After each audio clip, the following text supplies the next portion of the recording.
ନମସ୍କାର। ମିଶନ ଆଇଏମ୍କୁ ସ୍ୱାଗତ। ପ୍ରାଚୀନ କଳିଙ୍ଗର ଗୌରବ ପରେ ଆଜି ଆମେ ଓଡ଼ିଶା ଇତିହାସର ଏକ ନୂତନ ଶକ୍ତିଶାଳୀ ପର୍ଯ୍ୟାୟ ମଧ୍ୟଯୁଗରେ ପ୍ରବେଶ କରୁଛୁ। ମିଶନ ଆଇଏମ୍କୁ ସ୍ୱାଗତ। ଆମେ ପୂର୍ବ କ୍ଲାସରେ ପ୍ରାଚୀନ ଓଡ଼ିଶାର ଇତିହାସ ବିଷୟରେ ଆଲୋଚନା କରିଥିଲେ। ହଁ, ଆଉ ଆଜି ଆମେ ସେହି ଯାତ୍ରାକୁ ଆଗକୁ ନେବା। ଏକଦମ। ତେଣୁ ଆଜି ହେଉଛି ଲେକ୍ଚର 01 ଓ ଆମର ବିଷୟ ହେଉଛି ମଧ୍ୟଯୁଗୀୟ ଓଡ଼ିଶା। ଆଉ ବିଶେଷ କରି ଆମର ଫୋକସ୍ ରହିବ ପୂର୍ବ ଗଙ୍ଗ ରାଜବଂଶ ଉପରେ। ନିଶ୍ଚିତ ଭାବରେ, କାରଣ ମଧ୍ୟଯୁଗ କହିଲେ ଏହା କେବଳ ରାଜାରାଣୀଙ୍କ କାହାଣୀ ନୁହେଁ, ଏହା ହେଉଛି ସମୟ ଯେତେବେଳେ ଆଧୁନିକ ଓଡ଼ିଶାର ପରିଚୟ ଗଢ଼ି ଉଠିଥିଲା। ଠିକ୍ କହିଲେ। ତେବେ ଚାଲନ୍ତୁ ସେଇଠୁ ହିଁ ଆରମ୍ଭ କରିବା। ମଧ୍ୟଯୁଗର ଆରମ୍ଭରେ ଓଡ଼ିଶାର ରାଜନୈତିକ ମାନଚିତ୍ରଟା କେମିତି ଥିଲା? କିଏ ଯାଉଥିଲେ ଆଉ କିଏ ଆସୁଥିଲେ? ଭଲ ପ୍ରଶ୍ନ। ଦେଖନ୍ତୁ, ପ୍ରାୟ 10ମ ଶତାବ୍ଦୀ ବେଳକୁ ସୋମବଂଶୀ ରାଜବଂଶର ପ୍ରଭାବ ଧୀରେ ଧୀରେ କମି ଆସୁଥିଲା। ଆଚ୍ଛା, ଏକ ପ୍ରକାର ପାୱାର ଭ୍ୟାକ୍ୟୁମ୍ ସୃଷ୍ଟି ହେଉଥିଲା। ଏକଦମ। ଆଉ ଠିକ୍ ସେହି ସମୟରେ 1038 ଖ୍ରୀଷ୍ଟାବ୍ଦରେ ପୂର୍ବ ଗଙ୍ଗ ରାଜବଂଶ ଏକ ବଡ଼ ଶକ୍ତି ଭାବରେ ଉଭା ହେଲେ। ଆଉ ସେମାନେ ଥରେ ଆସିଲା ପରେ ତ ଯେମିତି ରହିଗଲେ ପ୍ରାୟ 400 ବର୍ଷର ଶାସନ। ଏହା ବହୁତ ଲମ୍ବା ସମୟ। ହଁ, 400 ବର୍ଷ। ତାଙ୍କ ପରେ 1434 ଖ୍ରୀଷ୍ଟାବ୍ଦରେ ଆସିଲେ ଆହୁରି ଶକ୍ତିଶାଳୀ ଗଜପତି ରାଜବଂଶ। ତାପରେ 1541ରେ ଭଇ ରାଜବଂଶ, ଆଉ ଶେଷରେ 1568ରେ କର୍ରାନୀ ରାଜବଂଶ। ଆଉ ସେଇଠୁ ଓଡ଼ିଶାରେ ମୁସଲିମ ଶାସନ ଆରମ୍ଭ ହେଲା। ଏଇଟା ହେଲା ମୋଟାମୋଟି ଟାଇମ୍ ଲାଇନ୍।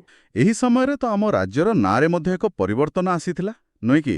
କଳିଙ୍ଗରୁ। ହଁ, ଏହା ଏକ ଗୁରୁତ୍ୱପୂର୍ଣ୍ଣ କଥା। କଳିଙ୍ଗରୁ ଏହି ଅଞ୍ଚଳର ପରିଚୟ ଧୀରେ ଧୀରେ ଓଡ୍ର ଦେଶ କିମ୍ବା ଉତ୍କଳକୁ ବଦଳିଲା। ଆଉ ସେଇଠୁ ଆସିଲା ଓଡ଼ିଶା। ଏକଦମ। ଆଉ ଏହା କେବଳ ନାମର ପରିବର୍ତ୍ତନ ନଥିଲା, ଏହା ଏକ ବୃହତ୍ତର ସାଂସ୍କୃତିକ ପରିଚୟର ସଂକେତ ଥିଲା। ବାଃ!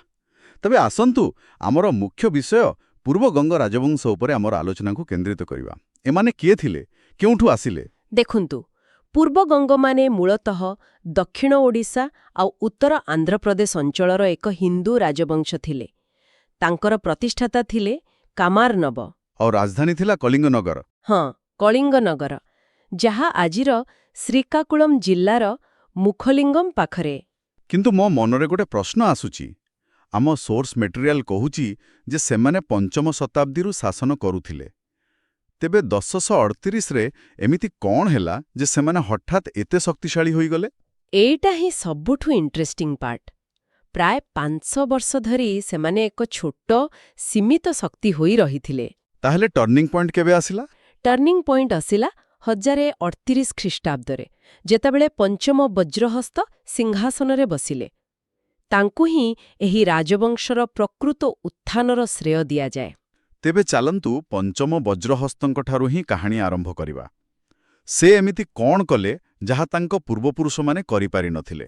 ପଞ୍ଚମ ବଜ୍ରହସ୍ତ ବହୁତ ମହତ୍ୱାକାଂକ୍ଷୀ ଶାସକ ଥିଲେ। ସେ ସେହି ସମୟରେ ଦୁର୍ବଳ ହେଇଯାଉଥିବା ସୋମବଂଶୀମାନଙ୍କୁ ପରାସ୍ତ କଲେ। ଆଉ ପୁରା କଳିଙ୍ଗ ଅଞ୍ଚଳକୁ ନିଜ ନିୟନ୍ତ୍ରଣକୁ ଆଣିଲେ। ହଁ, କେବଳ ଯୁଦ୍ଧ ଜିତିଲେ ନାହିଁ, ସେ ନିଜର ଏକ ସ୍ୱାଧୀନ ଶକ୍ତିଶାଳୀ ପରିଚୟ ସୃଷ୍ଟି କଲେ। ଆଉ ସେଇ ପରିଚୟକୁ ସେ ବଡ଼ ବଡ଼ ଉପାଧି ମାଧ୍ୟମରେ ଦୁନିଆକୁ ଜଣାଇଲେ, ଯେମିତିକି ତ୍ରିକଳିଙ୍ଗାଧିପତି। ତ୍ରିକଳିଙ୍ଗାଧିପତି ଏବଂ ମହାରାଜାଧିରାଜ। ଏହା ତାଙ୍କର ରାଜନୈତିକ ବକ୍ତବ୍ୟ ଥିଲା ଯେ ସେ ଆଉ ଛୋଟ ଶାସକ ହୋଇ ରହିନାହାନ୍ତି। ଏକ୍ଜାକ୍ଟଲି। ତାଙ୍କ ପରେ ଆସିଲେ ପ୍ରଥମ ରାଜରାଜଦେବ। ହଁ, ତାଙ୍କ ପୁଅ। ସେ ବି ରାଜ୍ୟକୁ ଚୋଳ ଆଉ ସୋମବଂଶୀଙ୍କ ଆକ୍ରମଣରୁ ସୁରକ୍ଷିତ ରଖି ଏହି ମୂଳଦୁଆକୁ ଆହୁରି ମଜବୁତ କଲେ। ଏବେ ଆସିବା ସେହି ନାଁ ଉପରକୁ ଯାହାଙ୍କ ବିନା ଗଙ୍ଗ ରାଜବଂଶର କାହାଣୀ ଅଧୁରା। ଅନନ୍ତବର୍ମନ ଚୋଡ଼ଗଙ୍ଗଦେବ। ଆହା, ଚୋଡ଼ଗଙ୍ଗଦେବ। ତାଙ୍କୁ ଆପଣ ଗଙ୍ଗ ରାଜବଂଶର ସବୁଠାରୁ ମହାନ ଶାସକ କହିପାରିବେ। 1078ରୁ 1147, ପ୍ରାୟ 70 ବର୍ଷ ଶାସନ। ଏତେ ଲମ୍ବା ଶାସନ ଆଉ ସାମ୍ରାଜ୍ୟ ବିସ୍ତାର ତ! ଉତ୍ତରରେ ଗଙ୍ଗାନଦୀଠାରୁ ଆରମ୍ଭ କରି ଦକ୍ଷିଣରେ ଗୋଦାବରୀ ନଦୀ ପର୍ଯ୍ୟନ୍ତ। ଭାବନ୍ତୁ ତ କେତେ ବଡ଼ ସାମ୍ରାଜ୍ୟ ଥିଲା। କିନ୍ତୁ ମୋତେ ସବୁଠାରୁ ଆଶ୍ଚର୍ଯ୍ୟ ଲାଗେ ତାଙ୍କର ଧାର୍ମିକ ନୀତି। ସେ ନିଜେ ଜଣେ ଶୈବ ଥିଲେ, ଶିବଙ୍କ ଉପାସକ। ତାହେଲେ ହଠାତ୍ ପୁରୀରେ ଭଗବାନ ଜଗନ୍ନାଥଙ୍କ ପାଇଁ ଏତେ ବଡ଼ ମନ୍ଦିର? ବହୁତ ଭଲ ପ୍ରଶ୍ନ। ଦେଖନ୍ତୁ, ଚୋଡ଼ଗଙ୍ଗଦେବ ଜଣେ ବୁଦ୍ଧିମାନ ଶାସକ ଥିଲେ। ସେ ବୁଝିଥିଲେ ଯେ କେବଳ ଖଣ୍ଡାବଳରେ ଏତେ ବଡ଼ ସାମ୍ରାଜ୍ୟକୁ ଏକାଠି ରଖି ହବନି। ତେଣୁ ସେ ଧର୍ମର ସାହାଯ୍ୟ ନେଲେ। ଏକଦମ। ସେହି ସମୟରେ ଓଡ଼ିଶାରେ ଜଗନ୍ନାଥଙ୍କୁ ନେଇ ଲୋକଙ୍କ ମଧ୍ୟରେ ଗଭୀର ଆସ୍ଥା ଥିଲା। ତେଣୁ ଜଗନ୍ନାଥ ମନ୍ଦିର ନିର୍ମାଣ କରି ସେ ସମଗ୍ର ଓଡ଼ିଆ ଜାତିକୁ ସାଂସ୍କୃତିକ ଭାବେ ଏକାଠି କରିବାକୁ ଚାହୁଁଥିଲେ। ଆଚ୍ଛା, ମାନେ ଏହା ଏକ ରାଜନୈତିକ ମାଷ୍ଟର ଷ୍ଟ୍ରୋକ୍ ଥିଲା। ନିଶ୍ଚିତ ଭାବେ ସେ ଜଗନ୍ନାଥଙ୍କୁ ରାଜ୍ୟର ମୁଖ୍ୟ ଦେବତା ଭାବେ ପ୍ରତିଷ୍ଠା କଲେ ଆଉ ନିଜ ଶାସନକୁ ଏକ ଧାର୍ମିକ ସ୍ୱୀକୃତି ଦେଲେ। ବାଃ, ଏହା ପ୍ରକୃତିରେ ଦୂରଦୃଷ୍ଟିର ପରିଚୟ। ଏବଂ ଏହାପରେ ତ ଗଙ୍ଗ ଶାସନ କେବଳ ଯୁଦ୍ଧ ନୁହେଁ, କଳା ଓ ସାହିତ୍ୟର ଏକ ସୁବର୍ଣ୍ଣ ଯୁଗ ଆରମ୍ଭ କଲା। ହଁ, ଯେମିତିକି ଦ୍ୱିତୀୟ ରାଜରାଜଙ୍କର ସମୟ। ତାଙ୍କର ଶାସନ କାଳରେ ହିଁ ମହାକବି ଜୟଦେବ ଗୀତ ଗୋବିନ୍ଦ ରଚନା କରିଥିଲେ। ଆଉ ରାଜା ତାଙ୍କର ପୃଷ୍ଠପୋଷକ ଥିଲେ। ଏଥିରୁ ଜଣାପଡ଼ୁଛି ସେମାନେ ସଂସ୍କୃତିକୁ କେତେ ଗୁରୁତ୍ୱ ଦେଉଥିଲେ। ଠିକ୍ କହିଲେ। ଏହାପରେ ଆସିଲେ ତୃତୀୟ ଅନଙ୍ଗ ଭୀମଦେବ, ଆଉ ତାଙ୍କର ସବୁଠାରୁ ବଡ଼ ନିଷ୍ପତ୍ତି ଥିଲା ରାଜଧାନୀ ସ୍ଥାନାନ୍ତର। ହଁ, ସେ ରାଜଧାନୀକୁ କଳିଙ୍ଗନଗରରୁ ଅଭିନବ ବାରାଣାସୀ କଟକକୁ ନେଇ ଆସିଲେ। ହଁ, ଆମର ଆଧୁନିକ କଟକ ସହର। କିନ୍ତୁ କାହିଁକି? ଦେଖନ୍ତୁ, ଏହାର ମୁଖ୍ୟତଃ ଦୁଇଟି କାରଣ ଥିଲା। ପ୍ରଥମତଃ ସୁରକ୍ଷା। କଟକ ମହାନଦୀ ଆଉ କାଠଯୋଡ଼ି ନଦୀ ଦ୍ୱାରା ଘେରି ହୋଇ ରହିଛି, ଗୋଟେ ପ୍ରାକୃତିକ ଦୁର୍ଗ ଭଳି। ଆଉ ଦ୍ୱିତୀୟ କାରଣ? ଦ୍ୱିତୀୟରେ, ଏହା ସାମ୍ରାଜ୍ୟର ପ୍ରାୟ ମଝିରେ ଥିଲା, ତେଣୁ ସେଠାରୁ ଶାସନ କରିବା ସହଜ ହେଉଥିଲା। ଆଚ୍ଛା, ଏକ ଷ୍ଟ୍ରାଟେଜିକ୍ ନିଷ୍ପତ୍ତି ଥିଲା। ଏକଦମ। ଆଉ ତାଙ୍କ ପରିବାରର କଳା ପ୍ରତି ଅନୁରାଗ ମଧ୍ୟ ଦେଖିବାକୁ ମିଳେ। ତାଙ୍କ ଝିଅ ଚନ୍ଦ୍ରିକା ଦେବୀ ହିଁ ଭୁବନେଶ୍ୱରରେ ଅନନ୍ତ ବାସୁଦେବ ମନ୍ଦିର ନିର୍ମାଣ କରିଥିଲେ। ତେବେ ଅନଙ୍ଗ ଭୀମଦେବ ଏକ ମଜବୁତ ପ୍ରଶାସନିକ କେନ୍ଦ୍ର ତିଆରି କଲେ, କିନ୍ତୁ ତାଙ୍କ ପୁଅ ସ୍ଥାପତ୍ୟକୁ ଏକ ନୂଆ ସ୍ତରକୁ ନେଇଗଲେ। ଆମେ କଥା ହେଉଛେ ପ୍ରଥମ ନରସିଂହ ଦେବଙ୍କ ବିଷୟରେ। ହଁ, ଲାଙ୍ଗୁଳା ନରସିଂହଦେବ 1238ରୁ 1264 ଖ୍ରୀଷ୍ଟାବ୍ଦ। ତାଙ୍କ ନାଁ ଶୁଣିଲେ ହିଁ ମନକୁ ଆସେ କୋଣାର୍କର ସୂର୍ଯ୍ୟ ମନ୍ଦିର। ବିଶ୍ୱ ପ୍ରସିଦ୍ଧ ସୂର୍ଯ୍ୟ ମନ୍ଦିର। ଏହା କେବଳ ଏକ ମନ୍ଦିର ନୁହେଁ, ଏହା ହେଉଛି କଳିଙ୍ଗ ସ୍ଥାପତ୍ୟର ଶକ୍ତି, ସୌନ୍ଦର୍ଯ୍ୟ ଆଉ ବୈଜ୍ଞାନିକ ଚିନ୍ତାଧାରାର ଚରମ ନିଦର୍ଶନ। କିନ୍ତୁ ଗୋଟେ କଥା, ଏତେ ବଡ଼ ସାମ୍ରାଜ୍ୟ ଚଳାଇବା, ବଙ୍ଗ ସହିତ ବାରମ୍ବାର ଯୁଦ୍ଧ କରିବା, ଆଉ ତା ସାଙ୍ଗକୁ କୋଣାର୍କ ଭଳି ଏକ ବିଶାଳ ନିର୍ମାଣ, ଏସବୁ ପାଇଁ ଅର୍ଥ କେଉଁଠୁ ଆସୁଥିଲା? ଏଥିପାଇଁ ଆମକୁ ତାଙ୍କର ରାଜସ୍ୱ ବ୍ୟବସ୍ଥାକୁ ଦେଖିବାକୁ ପଡ଼ିବ। ଗଙ୍ଗମାନଙ୍କର ଟ୍ୟାକ୍ସ ସିଷ୍ଟମ ବହୁତ ସୁସଂଗଠିତ ଥିଲା। କେମିତି? ତାଙ୍କର 3ଟି ମୁଖ୍ୟ କର ଥିଲା। ଭେଲାର ଥିଲା ଜମି ଉପରେ ଟ୍ୟାକ୍ସ, ଆଜିର ପ୍ରପର୍ଟି ଟ୍ୟାକ୍ସ ଭଳି। ଆଚ୍ଛା। ଭୋଦା ଥିଲା ଜଳସେଚନ କର, ମାନେ ଇରିଗେସନ ଟ୍ୟାକ୍ସ, ଆଉ ପରିଦର୍ଶନ ଥିଲା ସୀମା ଶୁଳ୍କ ବା କଷ୍ଟମ୍ସ ଡ୍ୟୁଟି। ତେଣୁ ଏହି ସୁସଂଗଠିତ ରାଜସ୍ୱ ହିଁ କୋଣାର୍କ ଭଳି ବିଶାଳ ପ୍ରକଳ୍ପକୁ ସମ୍ଭବ କରାଇଥିଲା। ନିଶ୍ଚିତ ଭାବରେ। କିନ୍ତୁ ପ୍ରତ୍ୟେକ ସାମ୍ରାଜ୍ୟ ଭଳି ଗଙ୍ଗ ସାମ୍ରାଜ୍ୟର ମଧ୍ୟ ପତନ ହେଲା। ହଁ, ଏତେ ଶକ୍ତିଶାଳୀ ସାମ୍ରାଜ୍ୟର ପତନ କିପରି ଆରମ୍ଭ ହେଲା? ପତନର ପ୍ରକ୍ରିୟା ଧୀରେ ଧୀରେ ଆରମ୍ଭ ହେଲା। ପ୍ରଥମ ଭାନୁଦେବଙ୍କ ସମୟରେ ସେ ନରହରି ତୀର୍ଥ ନାମକ ଜଣେ ଧାର୍ମିକ ଗୁରୁଙ୍କ ଦ୍ୱାରା ଏତେ ପ୍ରଭାବିତ ହେଲେ ଯେ ତାଙ୍କୁ କଳିଙ୍ଗର ରାଜ୍ୟପାଳ କରିଦେଲେ। ହଁ, ଜଣେ ଧାର୍ମିକ ଗୁରୁଙ୍କୁ ପ୍ରଶାସନର ଏତେ ବଡ଼ ଦାୟିତ୍ୱ ଦେବାଟା ଟିକେ ଅସ୍ୱାଭାବିକ ଥିଲା। ଏହା କ'ଣ ପ୍ରଶାସନକୁ ଦୁର୍ବଳ କଲା? ସିଧାସଳଖ ନହେଲେ ବି ଏହା ରାଜନୀତିରେ ଧର୍ମର ଅତ୍ୟଧିକ ହସ୍ତକ୍ଷେପର ସଙ୍କେତ ଥିଲା। କିନ୍ତୁ ପ୍ରକୃତ ବଡ଼ ଆଘାତ ଲାଗିଲା ତୃତୀୟ ଭାନୁଦେବଙ୍କର ସମୟରେ। ସେତେବେଳେ କ'ଣ ହେଲା? ସେତେବେଳେ ଦିଲ୍ଲୀ ସୁଲତାନ ଫିରୁଜ ଶାହ ତୁଗଲକ କଟକ ଉପରେ ଆକ୍ରମଣ କରି ଲୁଣ୍ଠନ କଲେ। ଏହା ଗଙ୍ଗମାନଙ୍କର ସମ୍ମାନ ଉପରେ ଏକ ବଡ଼ ପ୍ରହାର ଥିଲା। ଆଉ ତୃତୀୟ ଭାନୁଦେବ ବାର୍ଷିକ କର ଦେବାକୁ ମଧ୍ୟ ବାଧ୍ୟ ହେଲେ। ହଁ, ସେଇଠୁ ପତନର ଆରମ୍ଭ। କିନ୍ତୁ ଶେଷଟା ହେଲା ନିଜ ଲୋକଙ୍କ ବିଶ୍ୱାସଘାତକତା ଯୋଗୁଁ। ଶେଷ ଶାସକ ଥିଲେ ଚତୁର୍ଥ ଭାନୁଦେବ, ଠିକ୍ ନା? ହଁ, 1414ରୁ 1435 ଖ୍ରୀଷ୍ଟାବ୍ଦ। ତାଙ୍କୁ ନିଜ ମନ୍ତ୍ରୀ ହିଁ ଧୋକା ଦେଲେ। କ'ଣ ହୋଇଥିଲା ପ୍ରକୃତରେ? ଦେଖନ୍ତୁ, ଚତୁର୍ଥ ଭାନୁଦେବ ଦକ୍ଷିଣରେ ରେଡ୍ଡିମାନଙ୍କ ସହ ଯୁଦ୍ଧରେ ବ୍ୟସ୍ତ ଥିଲେ। ସେହି ସୁଯୋଗରେ ତାଙ୍କର ମନ୍ତ୍ରୀ କପିଳେଶ୍ୱର ରାଉତରାୟ। ହଁ, ସେ ଜଣେ ଅତ୍ୟନ୍ତ ମହତ୍ତ୍ୱାକାଂକ୍ଷୀ ବ୍ୟକ୍ତି ଥିଲେ। ସେ କଟକରେ ସିଂହାସନ ଦଖଲ କରିନେଲେ। ରାଜା ଯେତେବେଳେ ଫେରିଲେ ସେତେବେଳକୁ ବହୁତ ଡେରି ହୋଇଯାଇଥିଲା। ଏକଦମ। ଆଉ ଏହି କପିଳେଶ୍ୱର ରାଉତରାୟ ହିଁ ପରବର୍ତ୍ତୀ ସମୟରେ କପିଲେନ୍ଦ୍ର ଦେବ ନାମରେ ଗଜପତି ସାମ୍ରାଜ୍ୟର ସ୍ଥାପନା କଲେ। ବାଃ, ମାନେ ଗୋଟିଏ ମହାନ ଯୁଗର ଅନ୍ତ ଏବଂ ଆଉ ଏକ ମହାନ ଯୁଗର ଆରମ୍ଭ। ଏବେ ଯଦି ଆମେ ଗଙ୍ଗମାନଙ୍କର ସ୍ଥାପତ୍ୟ ଶୈଳୀ ବିଷୟରେ କଥା ହେବା, ଆମେ ଶୁଣୁନା ନାଗର ଶୈଳୀ। ଏହାକୁ ସାଧାରଣ ଭାଷାରେ କେମିତି ବୁଝାଇବେ? ନିଶ୍ଚୟ ଆପଣ ଯେକୌଣସି ପୁରୁଣା ଓଡ଼ିଶା ମନ୍ଦିରକୁ ଦେଖନ୍ତୁ ସେ ଯେଉଁ ଉଚ୍ଚା ବକ୍ର ଟାୱାର ଭଳି ଅଂଶଟି ଉପରକୁ ଯାଇଛି ତାକୁ କୁହନ୍ତି ଶିଖର। ଆଚ୍ଛା, ତାରି ଠିକ୍ ଉପରେ ଗୋଟେ ଗୋଲାକାର ଖିଆ ଖିଆ ପଥର ଥାଏ ଯାହା ଦେଖିବାକୁ ଅଳାଫଳ ଭଳି, ତାକୁ ଆମଳକ କୁହାଯାଏ। ଆଉ ସାମ୍ନାର ବଡ଼ ହଲ୍? ତାକୁ ମଣ୍ଡପ କୁହନ୍ତି। ଏହି ତିନୋଟି ଜିନିଷର ସମନ୍ୱୟ ହିଁ ହେଉଛି କଳିଙ୍ଗ ସ୍ଥାପତ୍ୟ ଶୈଳୀ। ବହୁତ ସୁନ୍ଦର। ଆଉ ଏତେ ବଡ଼ ସାମ୍ରାଜ୍ୟକୁ 400 ବର୍ଷ ଧରି ଚଲାଇବାର ପ୍ରଶାସନିକ ସୂତ୍ର କ'ଣ ଥିଲା? ତାଙ୍କର ପ୍ରଶାସନ ବହୁତ ସ୍ତରୀୟ ଥିଲା। ସବା ଉପରେ ରାଜା, ତାଙ୍କ ତଳେ ଯୁବରାଜ, ମନ୍ତ୍ରୀ, ପୁରୋହିତ। କିନ୍ତୁ ଗୁରୁତ୍ୱପୂର୍ଣ୍ଣ କଥା ହେଉଛି ରାଜ୍ୟର ବିଭାଜନ। ସେଟା କେମିତି ଥିଲା? ସମଗ୍ର ରାଜ୍ୟକୁ ବିଷୟ ବା ଆଜିର ପ୍ରଦେଶ ଭଳି ବଡ଼ ୟୁନିଟ୍ରେ ବିଭକ୍ତ କରାଯାଇଥିଲା। ପ୍ରତ୍ୟେକ ବିଷୟକୁ ପୁଣି ପାଞ୍ଚାଳି ଏବଂ ଭୋଗ ନାମକ ଛୋଟ ଛୋଟ ୟୁନିଟ୍ରେ ମାନେ ଆଜିର ଜିଲ୍ଲା ବା ବ୍ଲକ ଭଳି। ପର୍ଯ୍ୟନ୍ତ ଶାସନ ପହଞ୍ଚି ପାରୁଥିଲା। ଏହା ପ୍ରକୃତରେ ଏକ ଅବିଶ୍ୱସନୀୟ ଯାତ୍ରା ଥିଲା। ଯଦି ଆମକୁ ଏହି ପୁରା ଆଲୋଚନାକୁ କିଛି ମୁଖ୍ୟ ବିନ୍ଦୁରେ ସାରାଂଶ କରିବାକୁ ପଡ଼େ, ତାହା କ'ଣ ହେବ? ନିଶ୍ଚୟ ମୁଖ୍ୟତଃ କେତୋଟି କଥା ମନେ ରଖିବା ଜରୁରୀ। ପ୍ରଥମତଃ ରାଜବଂଶର ପ୍ରକୃତ ଶକ୍ତିର ଆରମ୍ଭ ହେଲା ପଞ୍ଚମ ବଜ୍ରହସ୍ତଙ୍କଠାରୁ 1038 ଖ୍ରୀଷ୍ଟାବ୍ଦରେ। ଠିକ୍। ଦ୍ୱିତୀୟରେ ରାଜଧାନୀ କଳିଙ୍ଗନଗରରୁ କଟକକୁ ସ୍ଥାନାନ୍ତର। ତୃତୀୟରେ ଦୁଇଟି ମହାନ ମନ୍ଦିର, ଜଗନ୍ନାଥ ମନ୍ଦିର ଯାହାକୁ ଚୋଡ଼ଗଙ୍ଗଦେବ ନିର୍ମାଣ କରିଥିଲେ। ଆଉ କୋଣାର୍କ ସୂର୍ଯ୍ୟ ମନ୍ଦିର ପ୍ରଥମ ନରସିଂହ ଦେବଙ୍କ ଦ୍ୱାରା। ଏକଦମ। ଚତୁର୍ଥରେ ଦ୍ୱିତୀୟ ରାଜରାଜଙ୍କ ସମୟରେ ଜୟଦେବଙ୍କ ଦ୍ୱାରା ଗୀତଗୋବିନ୍ଦର ରଚନା। ଆଉ ଶେଷରେ ଶେଷରେ ଶେଷ ଶାସକ ଥିଲେ ଚତୁର୍ଥ ଭାନୁଦେବ, ଯାହାଙ୍କର ପତନ ବିଶ୍ୱାସଘାତକତା ଯୋଗୁଁ ହୋଇଥିଲା। ବହୁତ ସୁନ୍ଦର ଭାବରେ ସାରାଂଶ କଲେ। ପୂର୍ବଗଙ୍ଗା ରାଜବଂଶ କେବଳ ଏକ ରାଜବଂଶ ନଥିଲା, ସେମାନେ ଆଧୁନିକ ଓଡ଼ିଶାର ସାଂସ୍କୃତିକ ଓ ଧାର୍ମିକ ପରିଚୟର ନିର୍ମାତା ଥିଲେ। ସମ୍ପୂର୍ଣ୍ଣ ସତ୍ୟ। ତାଙ୍କର ଛାପ ଆଜି ବି ଆମ ମନ୍ଦିରରେ, ଆମ ସାହିତ୍ୟରେ ଆଉ ଆମ ପରମ୍ପରାରେ ଜୀବିତ। ହେ ରୋଚକ ଆଲୋଚନା ପାଇଁ ବହୁତ ବହୁତ ଧନ୍ୟବାଦ। ଆଜିର ଏ ଗଭୀର ଅଧ୍ୟୟନକୁ ଆମେ ଏଇଠି ଶେଷ କରୁଛୁ। ପରବର୍ତ୍ତୀ ଲେକ୍ଚରରେ ଆମେ ଶକ୍ତିଶାଳୀ ଗଜପତି ସାମ୍ରାଜ୍ୟ ବିଷୟରେ ଆଲୋଚନା କରିବା। ନମସ୍କାର, ମିଶନ ଆଇଏମ୍କୁ ପୁଣି ଥରେ ସ୍ୱାଗତ। ଆଜି ଆମେ ଓଡ଼ିଶା ଇତିହାସର ଏମିତି ଏକ ସୁବର୍ଣ୍ଣ ଯୁଗ ବିଷୟରେ କଥା ହେବାକୁ ଯାଉଛେ। ଆମେ ଆଗରୁ ପୂର୍ବଗଙ୍ଗ ରାଜବଂଶ ବିଷୟ ଆଲୋଚନା କରିଥିଲେ, ଆଉ ଆଜି ହେଉଛି ଆମର ଦ୍ୱିତୀୟ ଅଧ୍ୟାୟ, ଓଡ଼ିଶାର ଗଜପତି ରାଜବଂଶ। ଏମାନେ କେବଳ ଗଙ୍ଗମାନଙ୍କର ଉତ୍ତରାଧିକାରୀ ନଥିଲେ, ବରଂ ସେମାନେ ନିଜେ ଏକ ବିଶାଳ ସାମ୍ରାଜ୍ୟ ଠିଆ କରାଇଥିଲେ। ଏକଦମ ସତ କଥା। ଗଜପତିମାନଙ୍କର ଶାସନକାଳ ଥିଲା 1434 ଖ୍ରୀଷ୍ଟାବ୍ଦରୁ 1541 ପର୍ଯ୍ୟନ୍ତ। ଆଉ ସେମାନେ ନିଜକୁ ସୂର୍ଯ୍ୟବଂଶୀ ବୋଲି କହୁଥିଲେ। ଗୁରୁତ୍ୱପୂର୍ଣ୍ଣ କଥା ହେଉଛି ଏହି ସମୟକୁ କେବଳ ଓଡ଼ିଶାର ନୁହେଁ, ବରଂ ଭାରତର ଶେଷ ମହାନ ହିନ୍ଦୁ ସାମ୍ରାଜ୍ୟ ଭାବରେ ମଧ୍ୟ ଦେଖାଯାଏ। ଆଚ୍ଛା। ହଁ, ଆଉ ଏହି ସମୟରେ ହିଁ ଓଡ଼ିଆ ସାହିତ୍ୟର କହିବାକୁ ଗଲେ ନବଜାଗରଣ ହେଲା ଏବଂ ସାମରିକ ଶକ୍ତି ବି ଚରମ ସୀମାରେ ପହଞ୍ଚିଥିଲା। ତାହେଲେ ଆସନ୍ତୁ ଏହାର ଟିକେ ଗଭୀରତାକୁ ଯିବା।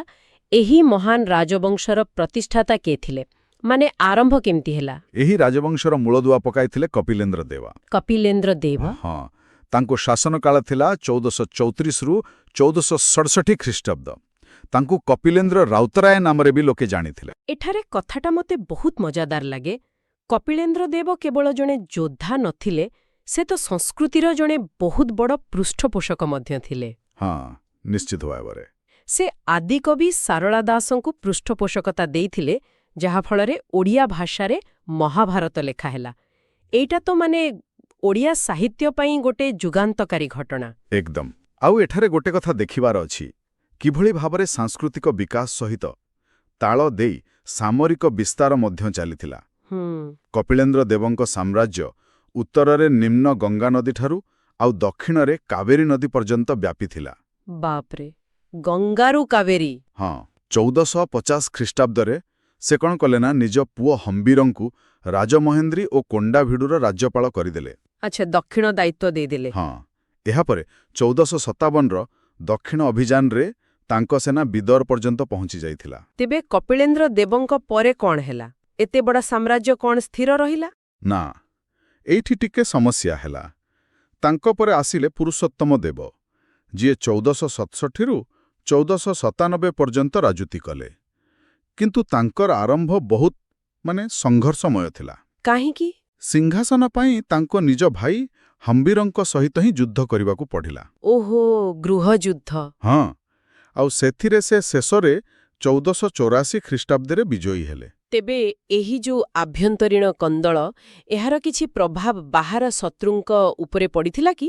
ମାନେ ସେମାନେ କିଛି ସୁଯୋଗ ନେଲେ? ନିଶ୍ଚିତ ଭାବରେ ଏହି ସୁଯୋଗରେ ହିଁ ତ ବିଜୟନଗରର ଶାସକ ଥିଲେ ସାଲୁଭ ନରସିଂହ। ହଁ। ସେ ଦକ୍ଷିଣରେ କିଛି ଅଞ୍ଚଳ ଦଖଲ କରିନେଇଥିଲେ।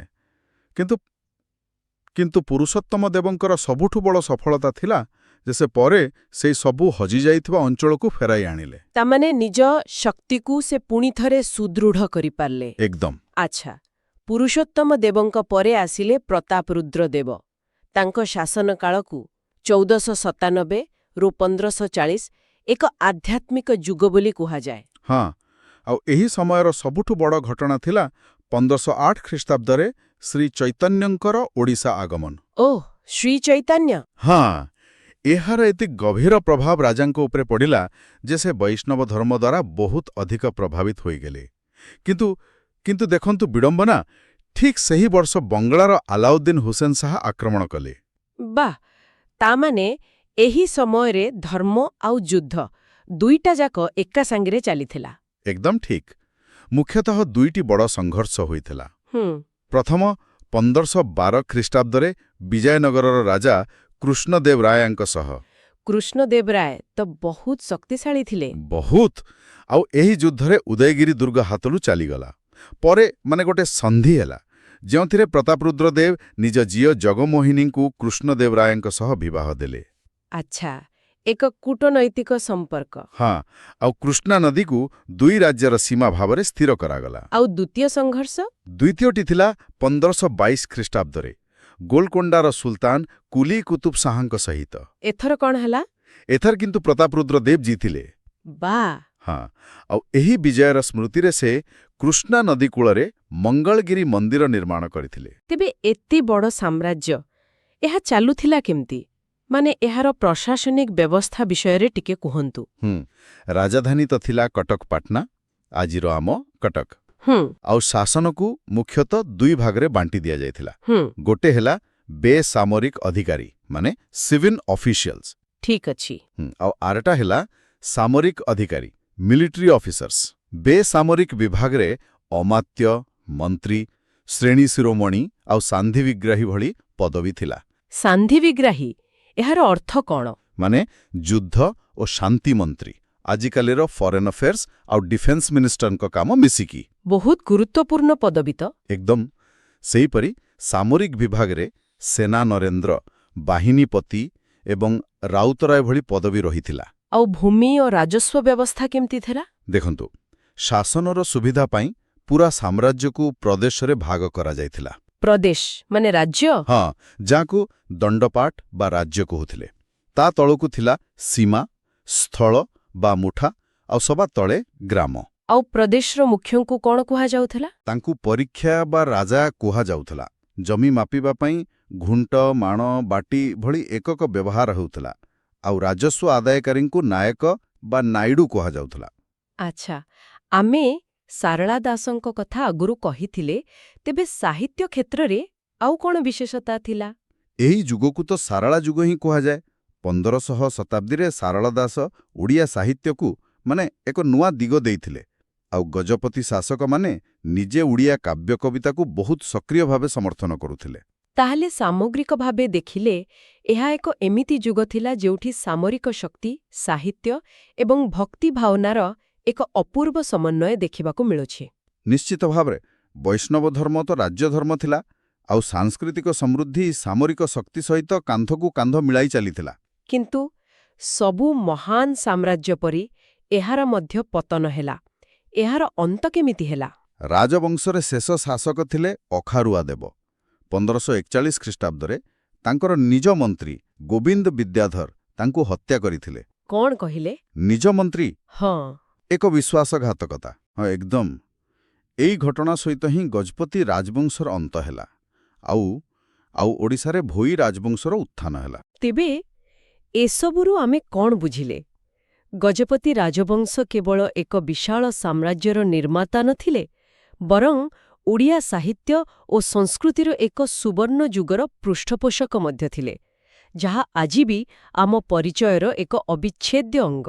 ଏକଦମ ଏହିସବୁ ଆଲୋଚନା ପରେ ଗୋଟିଏ କଥା ଚିନ୍ତା କରିବାକୁ ରହିଲା। ହଁ, କହନ୍ତୁ। ଗୋଟିଏ ସାମ୍ରାଜ୍ୟ ଯେତେବେଳେ ନିଜର ସାମରିକ ଶକ୍ତି ସହିତ ଆଧ୍ୟାତ୍ମିକତା ଏବଂ ସାଂସ୍କୃତିକ ବିକାଶକୁ ସମାନ ଗୁରୁତ୍ୱ ଦିଏ, ତାର ପ୍ରକୃତ ଐତିହ୍ୟ କ'ଣ ହୋଇଥାଏ? ତାର ରାଜ୍ୟ ବିସ୍ତାର ନା ତାର ସାହିତ୍ୟ ଓ କଳା? ଏକ ବହୁତ ଗଭୀର ପ୍ରଶ୍ନ। ଏହି ବିଷୟରେ ଚିନ୍ତା କରନ୍ତୁ ଏବଂ ଆମେ ପରବର୍ତ୍ତୀ ଅଧ୍ୟାୟରେ ପୁଣି ଭେଟିବା। Next to be discussed the Bhoi dynasty. ନମସ୍କାର, ମିଶନ ଆଇଏମ୍କୁ ସ୍ୱାଗତ। ଗତ ଆଲୋଚନାରେ ଆମେ ଓଡ଼ିଶାର ଗଜପତି ରାଜବଂଶ ବିଷୟରେ କଥା ହୋଇଥିଲେ। ହଁ, ଆଜି ଆମେ ଲେକ୍ଚର 03ରେ ସେହି କାହାଣୀକୁ ଆଗକୁ ନେଇ ଓଡ଼ିଶାର ଭୋଇ ରାଜବଂଶର ଇତିହାସ ଭିତରକୁ ଯିବା। ନିଶ୍ଚିତ ଭାବରେ। ଏହା ଏକ ଏମିତି ସମୟର କଥା ଯେତେବେଳେ ଗୋଟିଏ ବିଶାଳ ସାମ୍ରାଜ୍ୟର ପତନ ପରେ ରାଜନୈତିକ ଅସ୍ଥିରତା, ଷଡ଼ଯନ୍ତ୍ର ଆଉ ଉଚ୍ଚାକାଂକ୍ଷାରେ ଖେଳ ଚାଲିଥିଲା। ଏକଦମ ଗଜପତିମାନଙ୍କର ସୁବର୍ଣ୍ଣ ଯୁଗ ପରେ ଓଡ଼ିଶାର ଇତିହାସ ଏକ ନୂଆ ମୋଡ଼ ନେଲା। ଭୋଇ ରାଜବଂଶର କାହାଣୀ ସେହି ଅନ୍ଧକାର ଆଉ ଅନିଶ୍ଚିତତାରୁ ହିଁ ଆରମ୍ଭ ହୁଏ। ଏହା କେବଳ ରାଜା ବଦଳିବାର କାହାଣୀ ନୁହେଁ, ବରଂ ଓଡ଼ିଶାର ଶକ୍ତି ସନ୍ତୁଳନ ସମ୍ପୂର୍ଣ୍ଣ ଭାବେ ବଦଳିଯିବାର କାହାଣୀ। ତେବେ ଏହି ରାଜବଂଶ ଆରମ୍ଭ କେମିତି ହେଲା?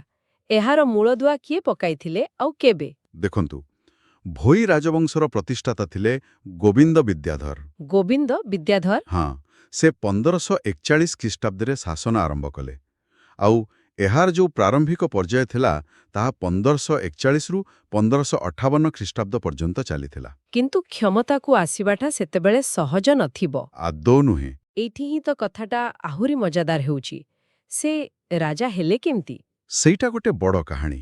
ସେ ସିଧାସଳଖ ଶେଷ ଗଜପତି ଶାସକ କଖାରୁଆ ଦେବଙ୍କୁ ହତ୍ୟା କରି ସିଂହାସନ ଦଖଲ କରିଥିଲେ। ଓହୋ, ମାନେ ସିଧା ହତ୍ୟା? ଏକଦମ। ଏହା ଏକ ରକ୍ତାକ୍ତ କ୍ଷମତା ପରିବର୍ତ୍ତନ ଥିଲା। ସେମାନେ ଖୋର୍ଦ୍ଧାକୁ ନିଜର ରାଜଧାନୀ କଲେ ଏବଂ ପ୍ରାୟ 170 ବର୍ଷ ଧରି ଓଡ଼ିଶା ଉପରେ ଶାସନ କଲେ। ଆଚ୍ଛା। ଆଉ ତାଙ୍କ ରାଜ୍ୟ ଦକ୍ଷିଣରେ ଗୋଦାବରୀ ନଦୀର ଉତ୍ତର ପର୍ଯ୍ୟନ୍ତ ବିସ୍ତୃତ ଥିଲା। ତେବେ ଏତେ ନାଟକୀୟ ଭାବେ ଆରମ୍ଭ ହୋଇଥିବା ଶାସନ କେତେ ସ୍ଥିର ଥିଲା? ଏଇଟା ଗୋଟେ ବଡ଼ ପ୍ରଶ୍ନ।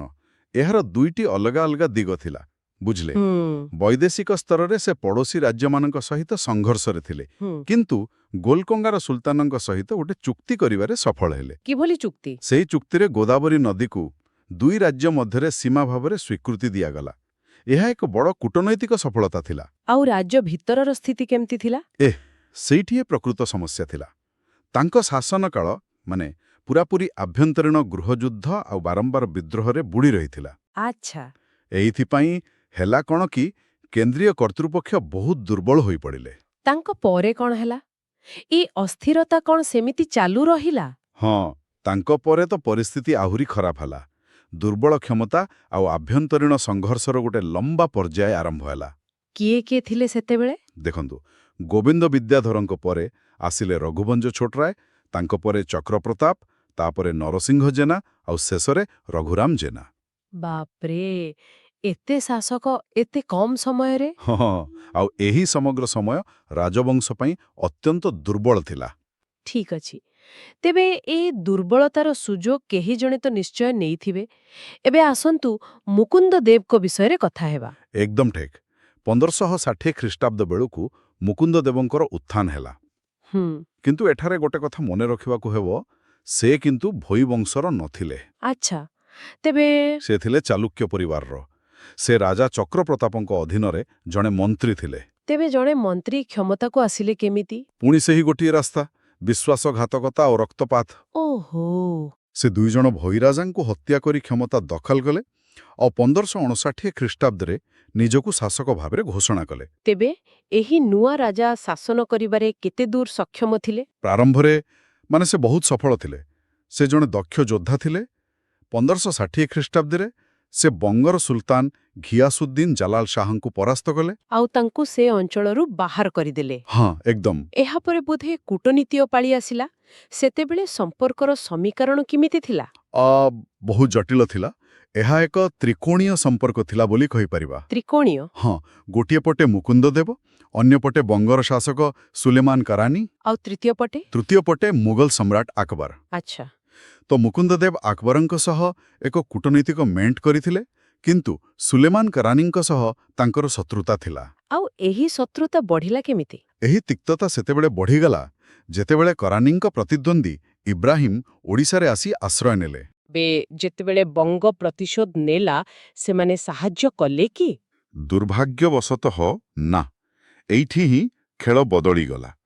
1567 ଖ୍ରୀଷ୍ଟାବ୍ଦରେ ଯେତେବେଳେ ସୁଲେମାନ କରରାନୀ ଓଡ଼ିଶା ଉପରେ ଆକ୍ରମଣ କଲେ, ସେତେବେଳେ ସମ୍ରାଟ ଆକବର ଚିତ୍ତୋରରେ ବ୍ୟସ୍ତ ଥିଲେ।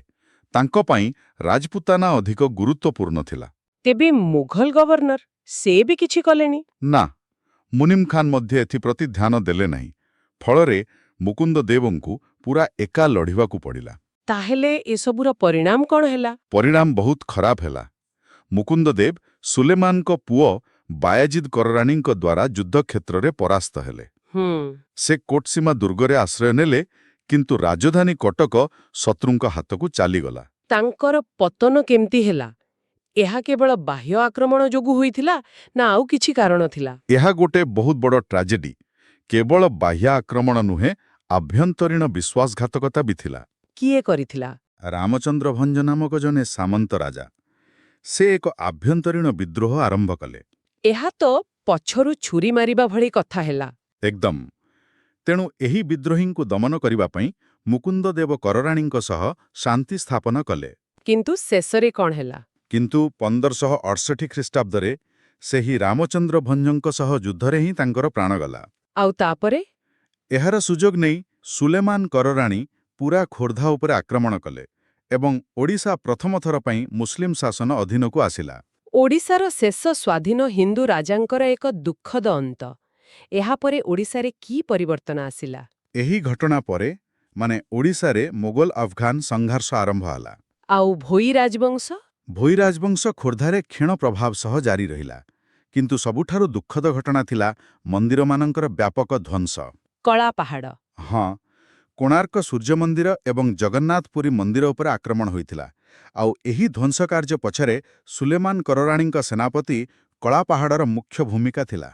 ଭୋଇ ରାଜବଂଶର କାହାଣୀ ଏହା ଏକ ହିଂସାତ୍ମକ ଆରମ୍ଭରୁ ଦୁର୍ବଳତା, ଜଣେ ଅଣବଂଶୀୟ ରାଜାଙ୍କ ଅଧୀନରେ ଏକ ସଂକ୍ଷିପ୍ତ ପୁନରୁତ୍ଥାନର ଯାତ୍ରା ଥିଲା। ଆଉ ଶେଷରେ ବିଶ୍ୱାସଘାତକତା ଓ ବୈଦେଶିକ ଆକ୍ରମଣରେ ଏକ ଦୁଃଖଦ ପରିସମାପ୍ତିର ଯାତ୍ରା ଥିଲା। ଠିକ୍। ମୁକୁନ୍ଦଦେବଙ୍କ ପତନ କେବଳ ଏକ ରାଜବଂଶର ଅନ୍ତ ନଥିଲା। ଏହା ଓଡ଼ିଶାର ରାଜନୈତିକ ଏବଂ ସାଂସ୍କୃତିକ ଦୃଶ୍ୟପଟରେ ଏକ ମୌଳିକ ପରିବର୍ତ୍ତନ ଆଣିଥିଲା। ଏହା ଚିନ୍ତା କରିବାକୁ ବାଧ୍ୟ କରେ ଯେ ଯଦି ମୋଗଲମେଣ୍ଟ କାମ କରିଥାନ୍ତା ତେବେ କ'ଣ ହୋଇଥାନ୍ତା। ସତରେ। ଆଉ କଳାପାହାଡ଼ ଭଳି ଚରିତ୍ରଙ୍କ ଉତ୍ଥାନ ସେହି ଯୁଗର ସଂଘର୍ଷର ପ୍ରକୃତି ବିଷୟରେ କ'ଣ ସୂଚନା ଦିଏ? ପରବର୍ତ୍ତୀ ଆଲୋଚନାର ବିଷୟ କରରାନୀ ରାଜବଂଶ। ନମସ୍କାର, ମିଶନ ଆଇଏମ୍କୁ ସ୍ୱାଗତ। ଗତ ଅଧ୍ୟାୟରେ ଆମେ ଭୋଇ ରାଜବଂଶ ବିଷୟରେ ଆଲୋଚନା କରିଥିଲେ ଆଉ 1568 ମସିହାରେ ଓଡ଼ିଶାର ସ୍ୱାଧୀନତାର ସୂର୍ଯ୍ୟ କେମିତି ଅସ୍ତ ହେଲା ସେ ବିଷୟରେ ଏକ ଗମ୍ଭୀର ଆଲୋଚନା ହୋଇଥିଲା। ହଁ, ଆଉ ସେ ପତନଟା କେବଳ ଗୋଟେ ରାଜବଂଶର ଶେଷ ନଥିଲା। ନା, ବିଲକୁଲ ନୁହେଁ। ବରଂ ଓଡ଼ିଶା ଇତିହାସର ଏକ ପୁରା ନୂଆ ଆଉ କେମିତି କହିବେ ଅଶାନ୍ତ ଅଧ୍ୟାୟର ଆରମ୍ଭ ଥିଲା। ଆଜ୍ଞା। ଆଉ ଆଜି ଆମର ଚତୁର୍ଥ ଅଧ୍ୟାୟରେ ଆମେ ସେଇ ଅଧ୍ୟାୟକୁ ହିଁ ଖୋଲିବାକୁ ଯାଉଛୁ। ଓଡ଼ିଶାରେ କରରାଣୀ ରାଜବଂଶର ଶାସନ। ହଁ, 1568ରୁ 1576, ମାତ୍ର 8 ବର୍ଷ। କିନ୍ତୁ ଏହି ଛୋଟ ସମୟ ଭିତରେ ଓଡ଼ିଶାର ରାଜନୈତିକ, ସାମାଜିକ ସବୁ କ୍ଷେତ୍ରରେ ଗୋଟେ ବଡ଼ ପରିବର୍ତ୍ତନ ଆସିଥିଲା। ଏହାକୁ ହିଁ ତ ଆମେ ଓଡ଼ିଶାର ଆଫଗାନ ଶାସନ କାଳ ବୋଲି କହୁ, ଠିକ୍ ନା? ଏକଦମ ଠିକ୍। ତେବେ ଆରମ୍ଭ କରିବା ପୂର୍ବରୁ ମୋ ମନରେ ଗୋଟେ ପ୍ରଶ୍ନ ଆସୁଛି। ଆମେ କରରାଣୀ ଶବ୍ଦ ବ୍ୟବହାର କରୁଛେ। ଏମାନେ କିଏ ଥିଲେ, କୋଉଠୁ ଆସିଲେ? ଦେଖନ୍ତୁ, ଏଇଟା ଗୋଟେ ବହୁତ ଗୁରୁତ୍ୱପୂର୍ଣ୍ଣ ପ୍ରଶ୍ନ। କରରାଣୀମାନେ ମୂଳତଃ ଆଫଗାନିସ୍ତାନର କରଲାନୀ ନାମକ ଏକ ପସ୍ତୁନ ଜନଜାତିର। ଓହୋ। ବାବରଙ୍କ ଭାରତ ଆକ୍ରମଣ ପରେ ଅନେକ ଆଫଗାନ ସର୍ଦ୍ଦାର ପୂର୍ବ ଭାରତ, ବିଶେଷ କରି ବିହାର ଆଉ ବଙ୍ଗାଳରେ ଆଶ୍ରୟ ନେଇଥିଲେ। ସେମାନଙ୍କ ଭିତରୁ ସୁଲେମାନ ଖାନ୍ କରରାଣୀ ଜଣେ ଚତୁର ନେତା ଥିଲେ, ଯିଏ ଆମ ଆଲୋଚନାର ମୁଖ୍ୟ ଚରିତ୍ର। ହଁ, ସେ ହିଁ ଧୀରେ ଧୀରେ ଶକ୍ତି ବଢ଼ାଇ ବଙ୍ଗାଳର ଶାସକ ହୋଇଥିଲେ। ବାଃ, ତାହେଲେ ଗୋଟେ ପ୍ରକାରରେ ଏହା ଏକ ରାଜନୈତିକ ଚେସ୍ ଖେଳ ପରି ଥିଲା। ସେ ସମୟରେ ଓଡ଼ିଶାରେ ତ ଥିଲେ ମୁକୁନ୍ଦଦେବ। ହଁ, ଆଉ ମୁକୁନ୍ଦଦେବ ନିଜେ କିଛି କମ୍ ଖେଳାଳି ନଥିଲେ। ସେ 1559ରେ ସିଂହାସନ ପାଇଥିଲେ, ଆଉ ସେ ବି ରାଜନୀତିର କୂଟଚକ୍ରକୁ ଭଲ ଭାବେ ବୁଝିଥିଲେ। ସେ ତ 1560ରେ ବଙ୍ଗାଳାର ସୁଲତାନଙ୍କୁ ବି ହରାଇଥିଲେ, ନୁହେଁ କି? ହଁ, ଘିଆସୁଦ୍ଦିନ ଜଲାଲ ଶାହଙ୍କୁ। ତେଣୁ ସେ ଜାଣିଥିଲେ ଯେ ବଙ୍ଗାଳରେ କରରାଣୀମାନଙ୍କର ଶକ୍ତି ବଢ଼ିବା ତାଙ୍କ ପାଇଁ ସବୁଠୁ ବଡ଼ ବିପଦ। ଆଉ ଏହି ବିପଦର ମୁକାବିଲା ପାଇଁ ସେ ଏକ ବଡ଼ ପଦକ୍ଷେପ ନେଲେ। ସିଧା ଦିଲ୍ଲୀର ମୋଗଲ ସମ୍ରାଟ ଆକବରଙ୍କ ସହ ହାତ ମିଳାଇଲେ। ବିଲକୁଲ, ଶତ୍ରୁର ଶତ୍ରୁ ମିତ୍ର ନୀତିର ଏକ ଜ୍ୱଳନ୍ତ ଉଦାହରଣ। ମୁକୁନ୍ଦଦେବ ଆଉ ଆକବର ଦୁହିଁଙ୍କର ସାଧାରଣ ଶତ୍ରୁ ଥିଲେ କରରାଣୀମାନେ।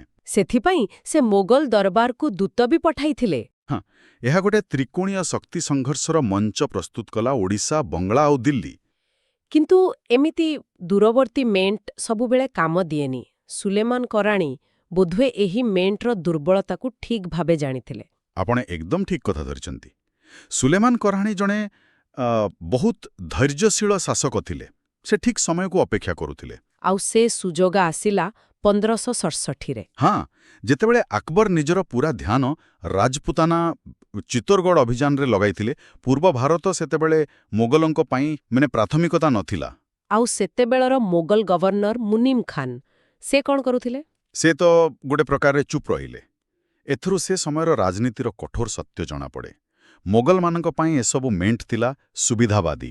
ତେଣୁ ମୁକୁନ୍ଦଦେବ ପୁରା ଏକା ପଡ଼ିଗଲେ। ହଁ, ଯେତେବେଳେ ସୁଲେମାନ କରାଣୀ ଓଡ଼ିଶା ଉପରେ ଆକ୍ରମଣ କଲେ, ମୁକୁନ୍ଦଦେବଙ୍କୁ କୌଣସି ସାହାଯ୍ୟ ମିଳିଲାନି। ଯୁଦ୍ଧରେ ତେବେ କ'ଣ ହେଲା? ସୁଲେମାନଙ୍କୁ ପୁଅ ବାୟାଜିଦ୍ କରାଣୀ ସେନା ନେଇ ଆସିଥିଲେ। ହଁ, ଓଡ଼ିଶା ସେନା ବୀରତାର ସହ ଲଢ଼ିଲେ, କିନ୍ତୁ ପରାସ୍ତ ହେଲେ। ମୁକୁନ୍ଦଦେବ ବାଧ୍ୟ ହୋଇ କୋଟସୀମା ଦୁର୍ଗରେ ଆଶ୍ରୟ ନେଲେ। କିନ୍ତୁ ପ୍ରକୃତ ଆଘାତ ବାହାରୁ ଆସିଲାନି। ନା, ଭିତରୁ ଆସିଲା। ରାମଚନ୍ଦ୍ର ଭଞ୍ଜ।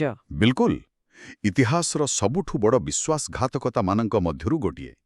ଯେତେବେଳେ ରାଜା ଦୁର୍ଗ ଭିତରେ ଥିଲେ, ଠିକ୍ ସେତିକିବେଳେ ତାଙ୍କର ଜଣେ ସାମନ୍ତ ରାଜା ରାମଚନ୍ଦ୍ର ଭଞ୍ଜ ନିଜକୁ ଓଡ଼ିଶାର ରାଜା ବୋଲି ଘୋଷଣା କରିଦେଲେ।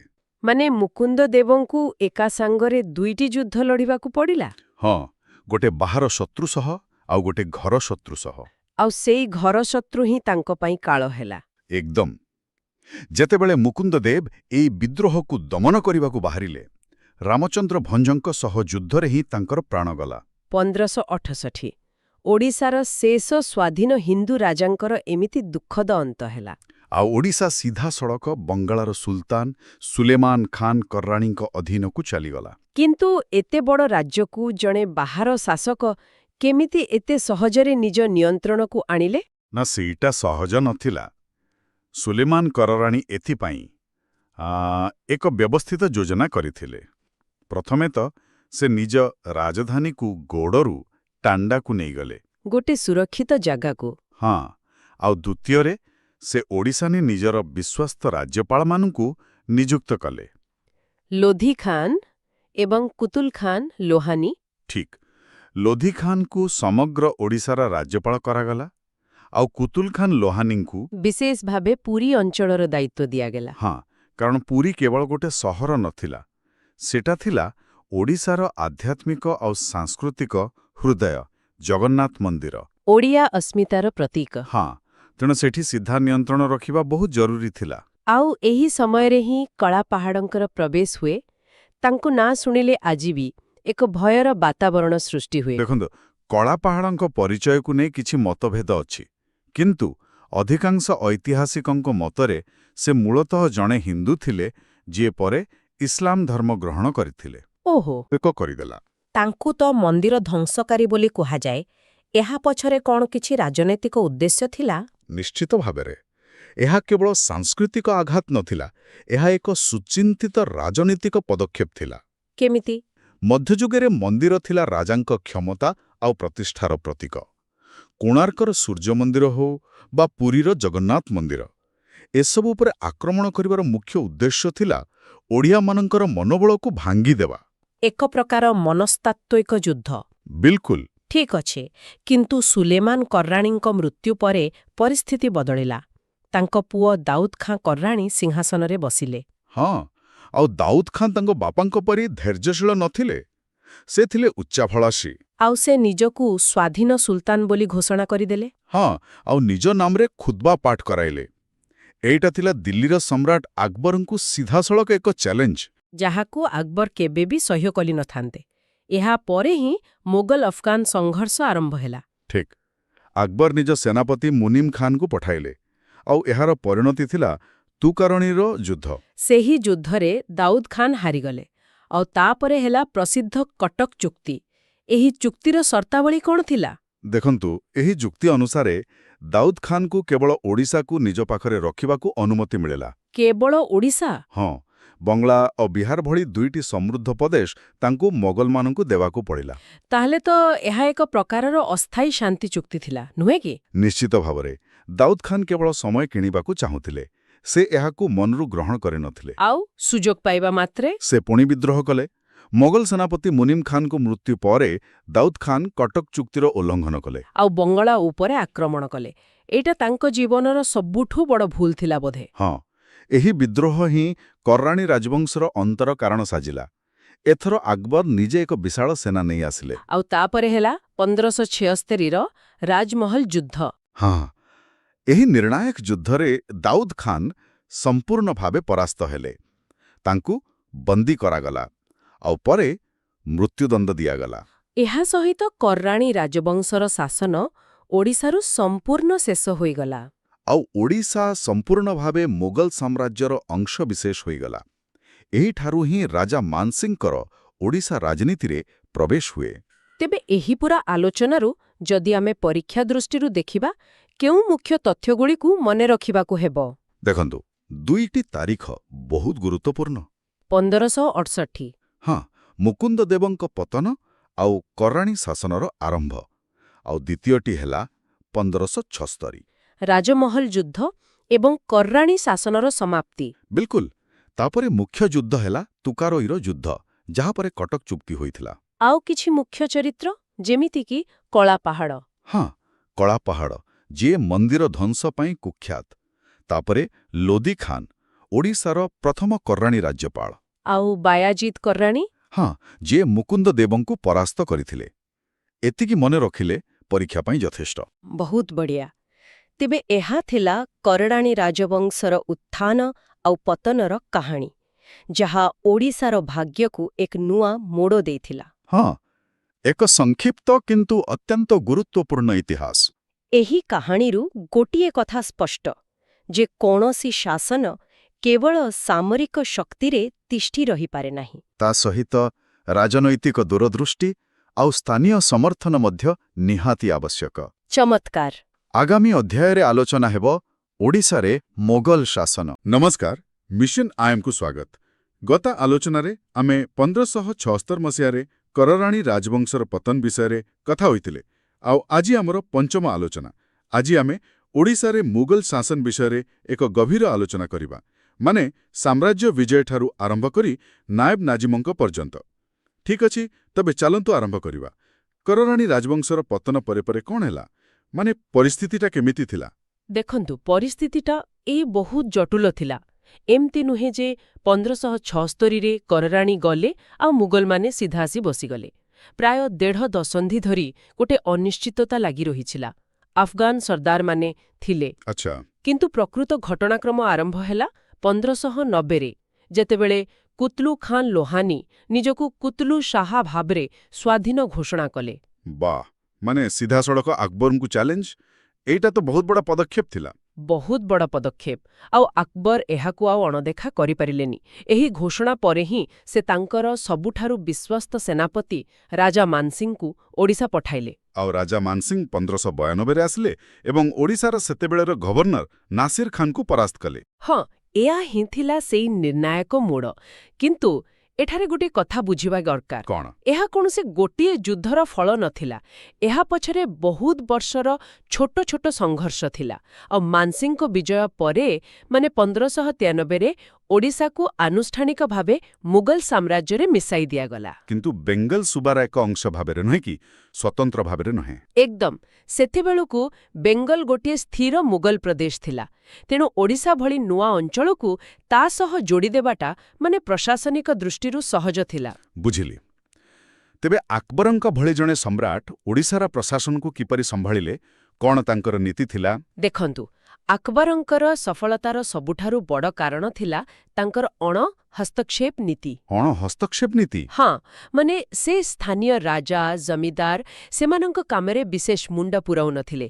ଯେପର୍ଯ୍ୟନ୍ତ ସେମାନେ ମୁଗଲଙ୍କ ଅଧୀନତା ସ୍ୱୀକାର କରୁଥିଲେ ଓ ଠିକ୍ ସମୟରେ ରାଜସ୍ୱ ଦେଉଥିଲେ, ସବୁ ଠିକ୍ ଥିଲା। କିନ୍ତୁ ପ୍ରଶାସନିକ ନିୟନ୍ତ୍ରଣ ପାଇଁ ତ କିଛି ବ୍ୟବସ୍ଥା ନିଶ୍ଚୟ ଥିବ। ନିଶ୍ଚିତ ଭାବେ ସେ ଓଡ଼ିଶାକୁ 5ଟି ବଡ଼ ପ୍ରଶାସନିକ ବିଭାଗରେ ବାଣ୍ଟିଥିଲେ, ଯାହାକୁ ସରକାର କୁହାଯାଉଥିଲା। ଆଚ୍ଛା, ସେଇ 5ଟି ସରକାର କ'ଣ କ'ଣ ଥିଲା? ସେଗୁଡ଼ିକ ଥିଲା ଜଳେଶ୍ୱର, ଯେଉଁଥିରେ ମେଦିନୀପୁରର କିଛି ଅଂଶ ବି ଥିଲା, ତାପରେ ଭଦ୍ରକ, କଟକ, ଚିକାଖୋଲ ଆଉ ରାଜମହେନ୍ଦ୍ରୀ ଦଣ୍ଡପାଟ। ବାଃ, ଏଥିରୁ ତ ଓଡ଼ିଶାର ସେ ସମୟର ବିଶାଳ ସୀମା ବିଷୟରେ ଜଣାପଡ଼ୁଛି। ହଁ ତ, ଏହି ବିଭାଜନ ଦର୍ଶାଏ ଯେ ଓଡ଼ିଶାକୁ କେତେ ଯୋଜନାବଦ୍ଧ ଭାବରେ ସାମ୍ରାଜ୍ୟରେ ସାମିଲ କରାଯାଉଥିଲା। ଠିକ୍ ଅଛି, କିନ୍ତୁ ଏ ବ୍ୟବସ୍ଥା ତ ବେଶୀ ଦିନ ଚାଲିଲାନି। ଆକବରଙ୍କ ପରେ ଜାହାଙ୍ଗୀରଙ୍କ ସମୟରେ ଏକ ବଡ଼ ପରିବର୍ତ୍ତନ ହେଲା। ହଁ, ବହୁତ ବଡ଼ ପରିବର୍ତ୍ତନ। ଏହା ପ୍ରଶାସନିକ ଦୃଷ୍ଟିରୁ ଏକ ପଦୋନ୍ନତି ଥିଲା। 1606 ମସିହାରେ ଜାହାଙ୍ଗୀର ଓଡ଼ିଶାକୁ ବେଙ୍ଗଲରୁ ଅଲଗା କରିଦେଲେ। ଆଉ ଏକ ସ୍ୱତନ୍ତ୍ର ସୁବା ବା ପ୍ରଦେଶର ମାନ୍ୟତା ଦେଲେ। ଏକଦମ। ଏହାପରେ ଓଡ଼ିଶାର ଶାସନ ଜଣେ ସୁବାଦାରଙ୍କ ହାତକୁ ଆସିଲା, ଯିଏ ସିଧାସଳଖ ଦିଲ୍ଲୀର ସମ୍ରାଟଙ୍କୁ ଉତ୍ତରଦାୟୀ ଥିଲେ। କିନ୍ତୁ ପ୍ରଶ୍ନ ହେଉଛି, ହଠାତ୍ ଏମିତି କ'ଣ ହେଲା ଯେ ଓଡ଼ିଶାକୁ ଏକ ଅଲଗା ପ୍ରଦେଶ କରିବା ଦରକାର ପଡ଼ିଲା? ଏହା ପଛରେ ମୁଖ୍ୟତଃ 2ଟି କାରଣ ଥିଲା। ପ୍ରଥମତଃ ଅର୍ଥନୈତିକ। ଓଡ଼ିଶାର ଉପକୂଳ ବାଣିଜ୍ୟ ପାଇଁ ବହୁତ ଗୁରୁତ୍ୱପୂର୍ଣ୍ଣ ଥିଲା। ଆଉ ଦ୍ୱିତୀୟ କାରଣ? ଦ୍ୱିତୀୟ କାରଣ ଥିଲା ରାଜନୈତିକ ଏବଂ ସାଂସ୍କୃତିକ। ପୁରୀର ଜଗନ୍ନାଥ ମନ୍ଦିର। ଆଚ୍ଛା। ଜଗନ୍ନାଥ ମନ୍ଦିର କେବଳ ଏକ ଧାର୍ମିକ ସ୍ଥଳ ନଥିଲା, ଏହା ସମଗ୍ର ହିନ୍ଦୁ ଜଗତର ଭାବାବେଗର କେନ୍ଦ୍ର ଥିଲା। ତେଣୁ ଏହା ଉପରେ ସିଧାସଳଖ ନିୟନ୍ତ୍ରଣ ରଖିବା ଦିଲ୍ଲୀ ପାଇଁ ଜରୁରୀ ଥିଲା। ବୁଝିଲି। ତାମାନେ ଜାହାଙ୍ଗୀର ନିଶ୍ଚୟ କିଛି ଦକ୍ଷ ସୁବାଦାରଙ୍କୁ ଏଠାରେ ନିଯୁକ୍ତ କରିଥିବେ, ଯେମିତିକି କାସିମ ଖାନ୍, କଲ୍ୟାଣମଲ। ହଁ, କିଛି ଗୁରୁତ୍ୱପୂର୍ଣ୍ଣ ଗଭର୍ଣ୍ଣର ଥିଲେ, କିନ୍ତୁ ସେମାନଙ୍କର ମୁଖ୍ୟ କାମ ଥିଲା ଶାନ୍ତି ବଜାୟ ରଖିବା ଆଉ ସବୁଠାରୁ ଜରୁରୀ ଠିକ୍ ସମୟରେ କେନ୍ଦ୍ରକୁ ରାଜସ୍ୱ ପଠାଇବା। ଜାହାଙ୍ଗୀର ତ ଓଡ଼ିଶାକୁ ଏକ ପ୍ରଦେଶର ମାନ୍ୟତା ଦେଲେ, କିନ୍ତୁ ବାସ୍ତବରେ ପ୍ରଶାସନିକ ନିୟନ୍ତ୍ରଣକୁ ମଜବୁତ କରିବା କାମ କେବେ ହେଲା? ଏଟା ଏକଦମ ଠିକ୍ ପ୍ରଶ୍ନ। ଏହି କାମଟି ହେଲା ଶାହଜାହାନଙ୍କ ସମୟରେ। 1628 ପରେ ଶାହଜାହାନ ମହମ୍ମଦ ବକର ଖାନଙ୍କୁ ଗଭର୍ଣ୍ଣର କଲେ, କିନ୍ତୁ ତାଙ୍କ ସମୟର ସବୁଠାରୁ ବଡ଼ ନିଷ୍ପତ୍ତି ଥିଲା କଟକକୁ ରାଜଧାନୀ କରିବା। ହଁ, କଟକକୁ ଓଡ଼ିଶାର ପ୍ରଶାସନିକ ରାଜଧାନୀ ଭାବରେ ସ୍ଥାପିତ କରାଗଲା। କଟକିଆ କାହିଁକି? ଏହାର କିଛି ବିଶେଷ କାରଣ? ଅବଶ୍ୟ, କଟକର ଭୌଗୋଳିକ ଅବସ୍ଥିତି। ଏହା ମହାନଦୀ କୂଳରେ ପ୍ରଦେଶର ପ୍ରାୟ ମଝିରେ। ତେଣୁ ଜଳପଥରେ ବାଣିଜ୍ୟ ହେଉ କି ସାମରିକ ନିୟନ୍ତ୍ରଣ, ସବୁକିଛି ପାଇଁ ଏହା ସୁବିଧାଜନକ ଥିଲା। ତାପରେ ଆସିଲା ଔରଙ୍ଗଜେବଙ୍କ ଶାସନକାଳ। ସେତେବେଳେ ତ ସାରା ଭାରତରେ ଅସ୍ଥିରତା ଲାଗି ରହିଥିଲା। ହଁ, ଆଉ ଓଡ଼ିଶା ବି ସେଥିରୁ ବାଦ୍ ପଡ଼ିନଥିଲା। 1659ରେ ଦିଲ୍ଲୀରେ ଉତ୍ତରାଧିକାରର ଯୁଦ୍ଧ ଚାଲିଥିଲା। ଆଉ ଏହାର ସୁଯୋଗ ନେଇ ଓଡ଼ିଶାର ସ୍ଥାନୀୟ ରାଜାମାନେ ବିଦ୍ରୋହ କଲେ। ଏକଦମ। ସେମାନେ ଭାବିଲେ ମୋଗଲମାନେ ଦୁର୍ବଳ ହେଇଗଲେଣି। ତେବେ ସମ୍ରାଟ ହେବା ପରେ ଔରଙ୍ଗଜେବ କ'ଣ କଲେ? ଔରଙ୍ଗଜେବ ଜଣେ କଠୋର ଶାସକ ଥିଲେ। ସେ କ୍ଷମତାକୁ ଆସିବା ମାତ୍ରେ ଖାନ୍ ଇ ଦୁରାନଙ୍କୁ ଓଡ଼ିଶାର ଗଭର୍ଣ୍ଣର କରି ପଠାଇଲେ।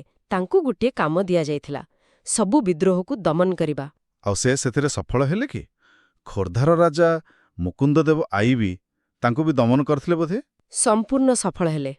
ସେ ଜଣେ ପରେ ଜଣେ ବିଦ୍ରୋହୀ ରାଜାଙ୍କୁ ପରାସ୍ତ କଲେ ଏବଂ ଖୋର୍ଦ୍ଧା ରାଜାଙ୍କୁ ମଧ୍ୟ ଦମନ କରିବାରେ ସକ୍ଷମ ହେଲେ। ଠିକ୍ ଅଛି, କିନ୍ତୁ ଔରଙ୍ଗଜେବଙ୍କ ପରେ ମୋଗଲ ସାମ୍ରାଜ୍ୟ ଦୁର୍ବଳ ହେବାକୁ ଲାଗିଲା। ଏଇଠୁ କାହାଣୀରେ ଏକ ବଡ଼ ମୋଡ଼ ଆସେ। ନିଶ୍ଚିତ ଭାବରେ କେନ୍ଦ୍ରୀୟ ଶକ୍ତି ଦୁର୍ବଳ ହେବାରୁ ଆଞ୍ଚଳିକ ଶକ୍ତିମାନେ ମୁଣ୍ଡ ଟେକିଲେ। ଆଉ ଏହାର ଫାଇଦା ଉଠାଇଲେ ବେଙ୍ଗଲର ଶକ୍ତିଶାଳୀ ଗଭର୍ଣ୍ଣର ମୁର୍ଶିଦ କୁଲି ଖାନ୍। ହଁ, ଏହିଠାରୁ ଓଡ଼ିଶାର ଶାସନ ବ୍ୟବସ୍ଥାରେ ଏକ ନୂଆ ପର୍ଯ୍ୟାୟ ଆରମ୍ଭ ହେଲା। ଓଡ଼ିଶା ସିଧାସଳଖ ଦିଲ୍ଲୀ ଅଧୀନରୁ ବାହାରି ବେଙ୍ଗଲର ନାୟବ ନାଜିମ ବା ଡେପୁଟି ଗଭର୍ଣ୍ଣରଙ୍କ ଅଧୀନକୁ ଆସିଲା। ଏହି ନାୟବ ନାଜିମ ପଦଟାକୁ ଟିକେ ସରଳ ଭାଷାରେ ବୁଝେଇବେ କି? ନିଶ୍ଚୟ। ଦେଖନ୍ତୁ, ସୁବାଦାର ଥିଲେ କେନ୍ଦ୍ର ଦ୍ୱାରା ନିଯୁକ୍ତ ରାଜ୍ୟପାଳ। କିନ୍ତୁ ଯେତେବେଳେ କେନ୍ଦ୍ର ଦୁର୍ବଳ ହୋଇଗଲା, ସେତେବେଳେ ବେଙ୍ଗଲର ଶକ୍ତିଶାଳୀ ସୁବାଦାର ମୁର୍ଶିଦ କୁଲି ଖାନ୍ ନିଜକୁ ପ୍ରାୟତଃ ସ୍ୱାଧୀନ କରିଦେଲେ। ଆଚ୍ଛା।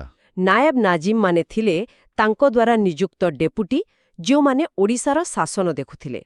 ସେମାନେ ନାମକୁ ମାତ୍ର ଦିଲ୍ଲୀର ସମ୍ରାଟଙ୍କୁ ମାନୁଥିଲେ, କିନ୍ତୁ ବାସ୍ତବରେ ସେମାନଙ୍କର ସବୁ ଆନୁଗତ୍ୟ ଥିଲା ବେଙ୍ଗଲର ନବାବଙ୍କ ପ୍ରତି। ତେବେ 1703 ବେଳକୁ ମୁର୍ଶିଦ କୁଲି ଖାନ୍ ହିଁ ଓଡ଼ିଶାର ସର୍ବେସର୍ବା ହୋଇଗଲେ। ଏହି ଯୁଗରେ ଶାସନ କିପରି ଥିଲା? ଏହି ଯୁଗରେ ଶାସକମାନଙ୍କର ମୁଖ୍ୟ ଲକ୍ଷ୍ୟ ଥିଲା ରାଜସ୍ୱ, ଯେତେ ଅଧିକ ସମ୍ଭବ ରାଜସ୍ୱ ଆଦାୟ କରିବା। ତାଙ୍କ ପରେ ତାଙ୍କ ଜ୍ୱାଇଁ ସୁଜାଉ ଉଦ୍ଦିନ ମହମ୍ମଦ ଖାନ୍ ଆସିଲେ। ସେ ଲୋକଙ୍କ ଉପରେ ଏତେ ଭାରି ଟିକସ ଲଗେଇଲେ, ଯାହା ଅସହ୍ୟ ହୋଇପଡ଼ିଲା। ହଁ, ସେହି ଟଙ୍କାରେ ସେ ଦିଲ୍ଲୀର ଦୁର୍ବଳ ସମ୍ରାଟଙ୍କୁ ଖୁସି ରଖୁଥିଲେ। ଏହି ସମୟରେ ମହମ୍ମଦ ତକି ଖାନ୍ଙ୍କ ନାମ ମଧ୍ୟ ଆସେ 1727ରେ।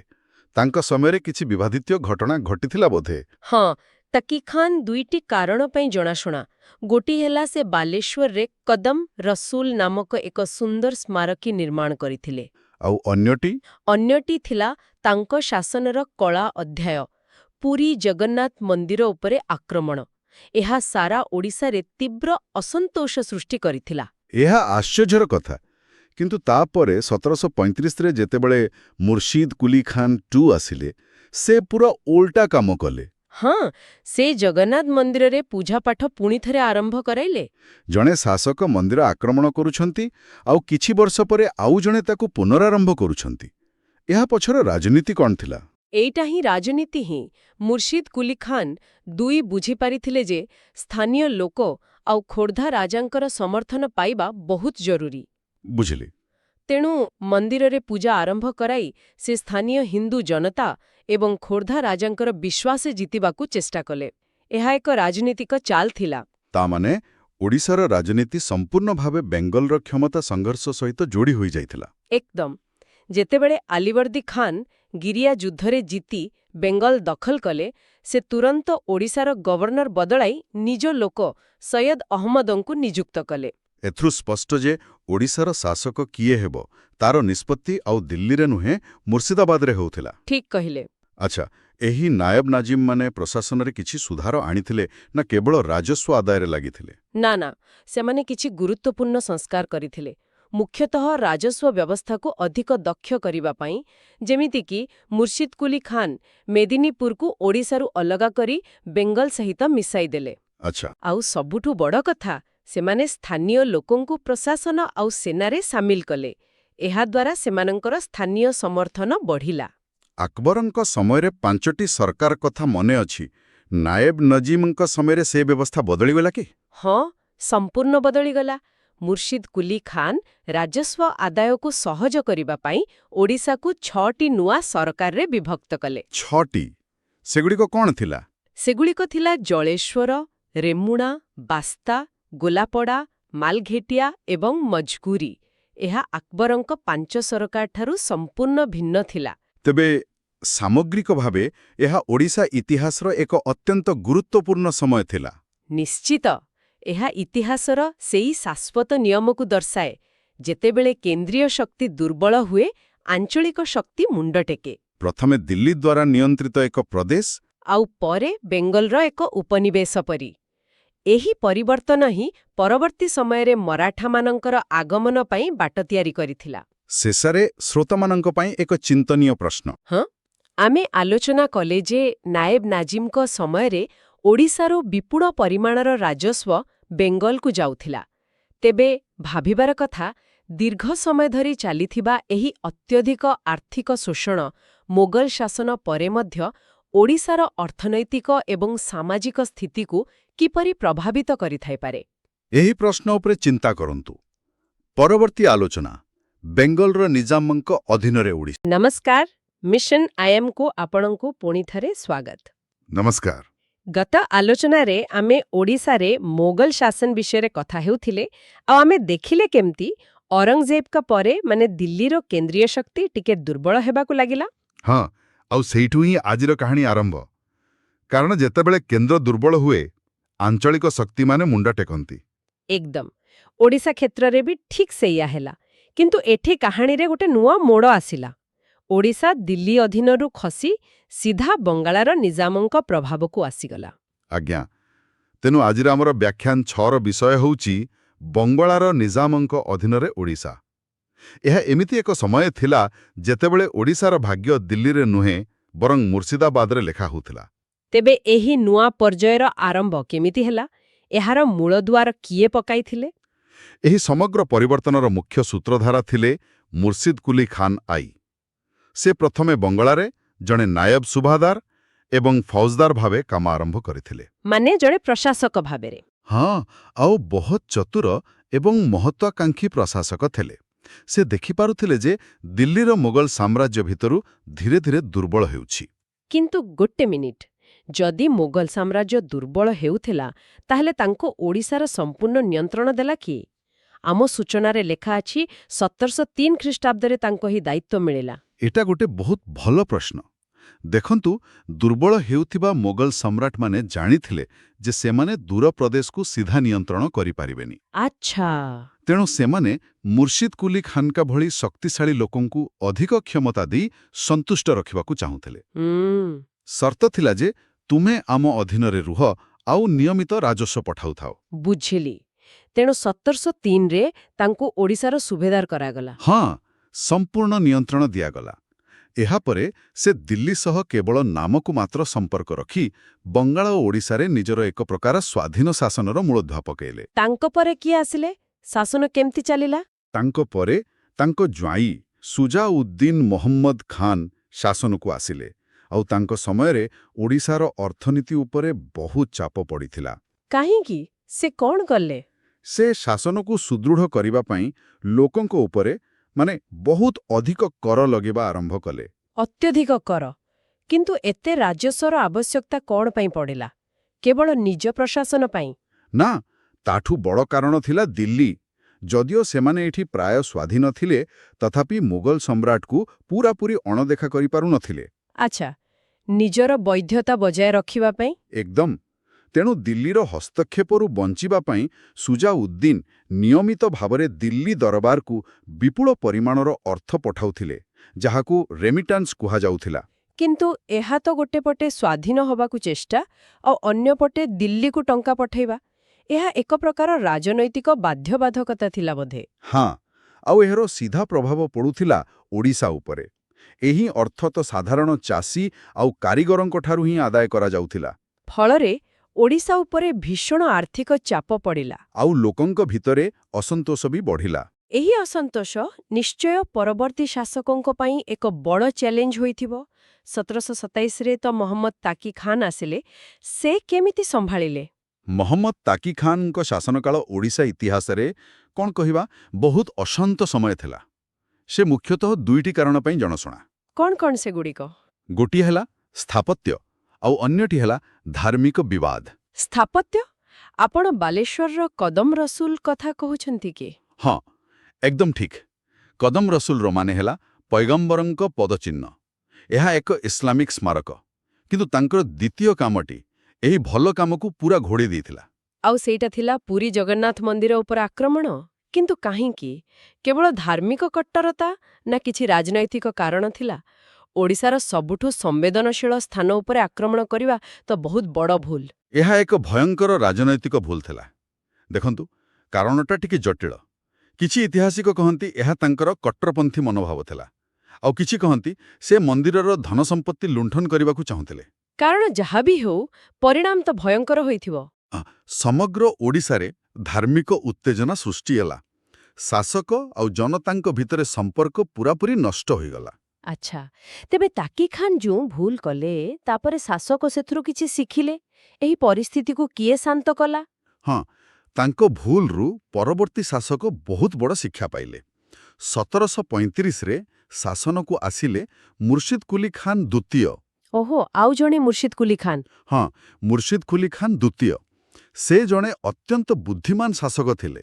ସେ ବୁଝିପାରିଥିଲେ ଯେ ଓଡ଼ିଶାରେ ଶାନ୍ତିରେ ଶାସନ କରିବାକୁ ହେଲେ ଜଗନ୍ନାଥ ସଂସ୍କୃତିକୁ ସମ୍ମାନ ଦେବାକୁ ହିଁ ପଡ଼ିବ। ତେବେ ସେ କ'ଣ ପଦକ୍ଷେପ ନେଲେ? ସେ ଆସିବା ମାତ୍ରେ ପ୍ରଥମ କାମ କଲେ ଜଗନ୍ନାଥ ମନ୍ଦିରରେ ପୁଣିଥରେ ପୂଜାର୍ଚ୍ଚନା ଆରମ୍ଭ କରାଇବା। ବାଃ, ଏହା ତ ବହୁତ ବଡ଼ ସାଙ୍କେତିକ ପଦକ୍ଷେପ ଥିଲା, ଲୋକଙ୍କ ମନରେ ବିଶ୍ୱାସ ଫେରାଇ ଆଣିବା ପାଇଁ। ଏକଦମ। କିନ୍ତୁ ସେ କେବଳ ସେତିକିରେ ଅଟକି ନଥିଲେ। ସେ ଆଉ ଗୋଟେ ଗୁରୁତ୍ୱପୂର୍ଣ୍ଣ ରାଜନୈତିକ ମେଣ୍ଟ ମଧ୍ୟ କରିଥିଲେ। କାହା ସହିତ?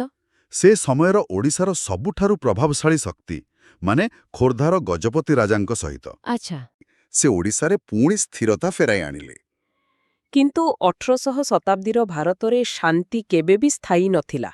ଏହି ସ୍ଥିରତାକୁ କିଏ ଭଙ୍ଗ କଲା? ଦୁର୍ଭାଗ୍ୟ ଅବଶତଃ ଏହା ବେଶୀ ଦିନ ତିଷ୍ଠିଲାଣି। ଏହାପରେ ରାଜନୈତିକ ଦୃଶ୍ୟପଟକୁ ଆସିଲେ ଆଲିବର୍ଦୀ ଖାନ୍, ଜଣେ ଅତ୍ୟନ୍ତ ମହତ୍ୱାକାଂକ୍ଷୀ ସେନାପତି। ସେ କ'ଣ କଲେ?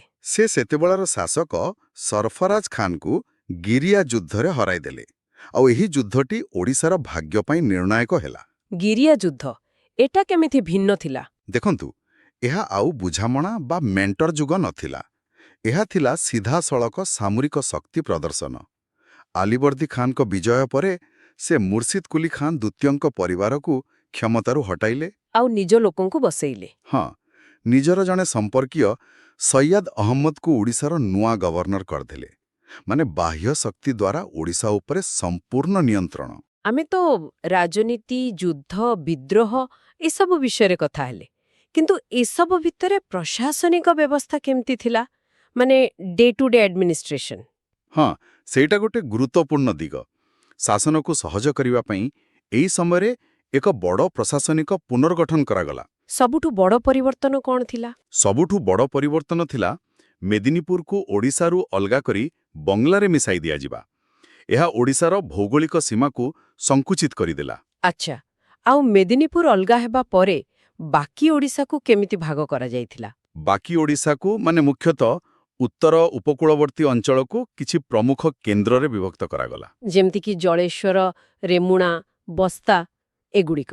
ହଁ, ଜଳେଶ୍ୱର ତ ସାମରିକ ଦୃଷ୍ଟିରୁ ଗୁରୁତ୍ୱପୂର୍ଣ୍ଣ ଥିଲା, ଆଉ ବାକି ଯେମିତି ରେମୁଣା, ବସ୍ତା, ଗୋଲାପଡ଼ା, ମାଲଘେଟିଆ ଏବଂ ମଜଖୁରୀ ଏଗୁଡ଼ିକ ମୁଖ୍ୟତଃ ରାଜସ୍ୱ ଆଦାୟକାରୀ କେନ୍ଦ୍ର ଥିଲା। ତେବେ ଏହି ବିଭାଜନର ମୂଳ ଉଦ୍ଦେଶ୍ୟ ଥିଲା ରାଜସ୍ୱ ଆଦାୟକୁ ସହଜ କରିବା। ଏକଦମ। କିନ୍ତୁ ପ୍ରଶାସନ ଚଳାଇବା ପାଇଁ ଲୋକ ବି ତ ଦରକାର। ନିଯୁକ୍ତି କ୍ଷେତ୍ରରେ ସେମାନଙ୍କର ନୀତି କ'ଣ ଥିଲା? ବାହାରୁ ଲୋକ ଆଣୁଥିଲେ ନା ସ୍ଥାନୀୟ ଲୋକଙ୍କୁ ସୁଯୋଗ ଦେଉଥିଲେ? ଏଇଟା ଏହି ସମୟର ଆଉ ଗୋଟେ ଆକର୍ଷଣୀୟ ଦିଗ। ମୁର୍ସିଦ କୁଲି ଖାନ୍ ତାଙ୍କ ଭଳି ଶାସକମାନେ ବୁଝିଥିଲେ ଯେ ସ୍ଥାନୀୟ ଲୋକଙ୍କ ସମର୍ଥନ ବିନା ଶାସନ କରିବା କଷ୍ଟ। ତେଣୁ ରାଜସ୍ୱ ବ୍ୟବସ୍ଥାରେ ସୁଧାର ଆଣିବା ସହ ସେମାନେ ସ୍ଥାନୀୟ ଲୋକଙ୍କୁ ପ୍ରଶାସନରେ ସାମିଲ କରିବା ଆରମ୍ଭ କଲେ। ଏପରିକି ସେନାରେ ମଧ୍ୟ ସ୍ଥାନୀୟ ସୈନିକମାନଙ୍କୁ ନିଯୁକ୍ତି ଦିଆଗଲା। ଏହା ପଛରେ କ'ଣ କେବଳ ସ୍ଥାନୀୟ ସମର୍ଥନ ପାଇବାର ଉଦ୍ଦେଶ୍ୟ ଥିଲା? ଦୁଇଟା କାରଣ ଥିଲା। ପ୍ରଥମତଃ, ସ୍ଥାନୀୟ ସମର୍ଥନ ମିଳୁଥିଲା, ଆଉ ବିଦ୍ରୋହର ଆଶଙ୍କା କମୁଥିଲା। ଦ୍ୱିତୀୟରେ, ଏହାଦ୍ୱାରା ପ୍ରଶାସନିକ ଖର୍ଚ୍ଚ ମଧ୍ୟ କମ୍ ହେଉଥିଲା। ଠିକ୍। ଆମେ ରାଜନୀତି ଆଉ ପ୍ରଶାସନ କଥା ତ ଦେଖିଲେ, କିନ୍ତୁ ଏହାର ସାମାଜିକ ଆଉ ସାଂସ୍କୃତିକ ପ୍ରଭାବ କ'ଣ ଥିଲେ? ଓଡ଼ିଶାର କଳା, ସ୍ଥାପତ୍ୟ ଉପରେ ଏହାର କିଛି ଛାପ ଦେଖିବାକୁ ମିଳେ? ନିଶ୍ଚିତ ଭାବରେ। ଏହି ସମୟରେ କଟକ ଏବଂ ବାଲେଶ୍ୱର ଭଳି ସହରରେ ଅନେକ ମୁସଲିମ ସ୍ମାରକୀ, ମସଜିଦ ଆଉ ଦରଗାହ ନିର୍ମାଣ କରାଗଲା। ତେବେ ଓଡ଼ିଶାର ସ୍ଥାପତ୍ୟରେ ଏକ ନୂଆ ଇସଲାମିକ ଶୈଳୀର ପ୍ରବେଶ ହେଲା? ହଁ, କିନ୍ତୁ ଏହା କେବଳ ଏକ ଏକପାଠିଆ ପ୍ରଭାବ ନଥିଲା। ଏହା ହିଁ ଏହାର ସବୁଠୁ ଆକର୍ଷଣୀୟ ବିଷୟ। ମାନେ ଯେଉଁ ନିର୍ମାଣଗୁଡ଼ିକ ହେଲା, ସେଥିରେ ଇସଲାମିକ ସ୍ଥାପତ୍ୟ କଳା ସହିତ ସ୍ଥାନୀୟ ଓଡ଼ିଆ କାରିଗରୀର ମିଶ୍ରଣ ବି ଥିଲା। ଏକଦମ। ଆମେ ଯେଉଁ କଦମ ରସୁଲ କଥା କହୁଥିଲେ, ତାହା ଏହାର ଗୋଟେ ବହୁତ ବଡ଼ ଉଦାହରଣ। ଏହା ଥିଲା ଏକ ସାଂସ୍କୃତିକ ଏକୀକରଣ ଯାହା ଓଡ଼ିଶାର ସଂସ୍କୃତିକୁ ଏକ ନୂଆ ରୂପ ଦେଇଥିଲା। ବାଃ! ତେବେ ଏହି ସମଗ୍ର ଆଲୋଚନାକୁ ଯଦି ଆମେ ସାରାଂଶରେ ଦେଖିବା, ତେବେ ପରୀକ୍ଷା ଦୃଷ୍ଟିରୁ ମୁଖ୍ୟ କଥା କ'ଣ ହେବ? ଦେଖନ୍ତୁ, ଯଦି ଆମେ ସମୟରେଖାକୁ ଦେଖିବା, 1703ରେ ମୁର୍ସିଦ କୁଲି ଖାଁଙ୍କର ଶାସନ ଆରମ୍ଭ। 1737ରେ ମହମ୍ମଦ ତାକି ଖାନ୍ ଆଉ ଧାର୍ମିକ ବିବାଦ। 1735ରେ ମୁର୍ସିଦ କୁଲି ଖାନ୍ ଟୁଙ୍କ ଦ୍ୱାରା ଶାନ୍ତି ପୁନଃସ୍ଥାପନ।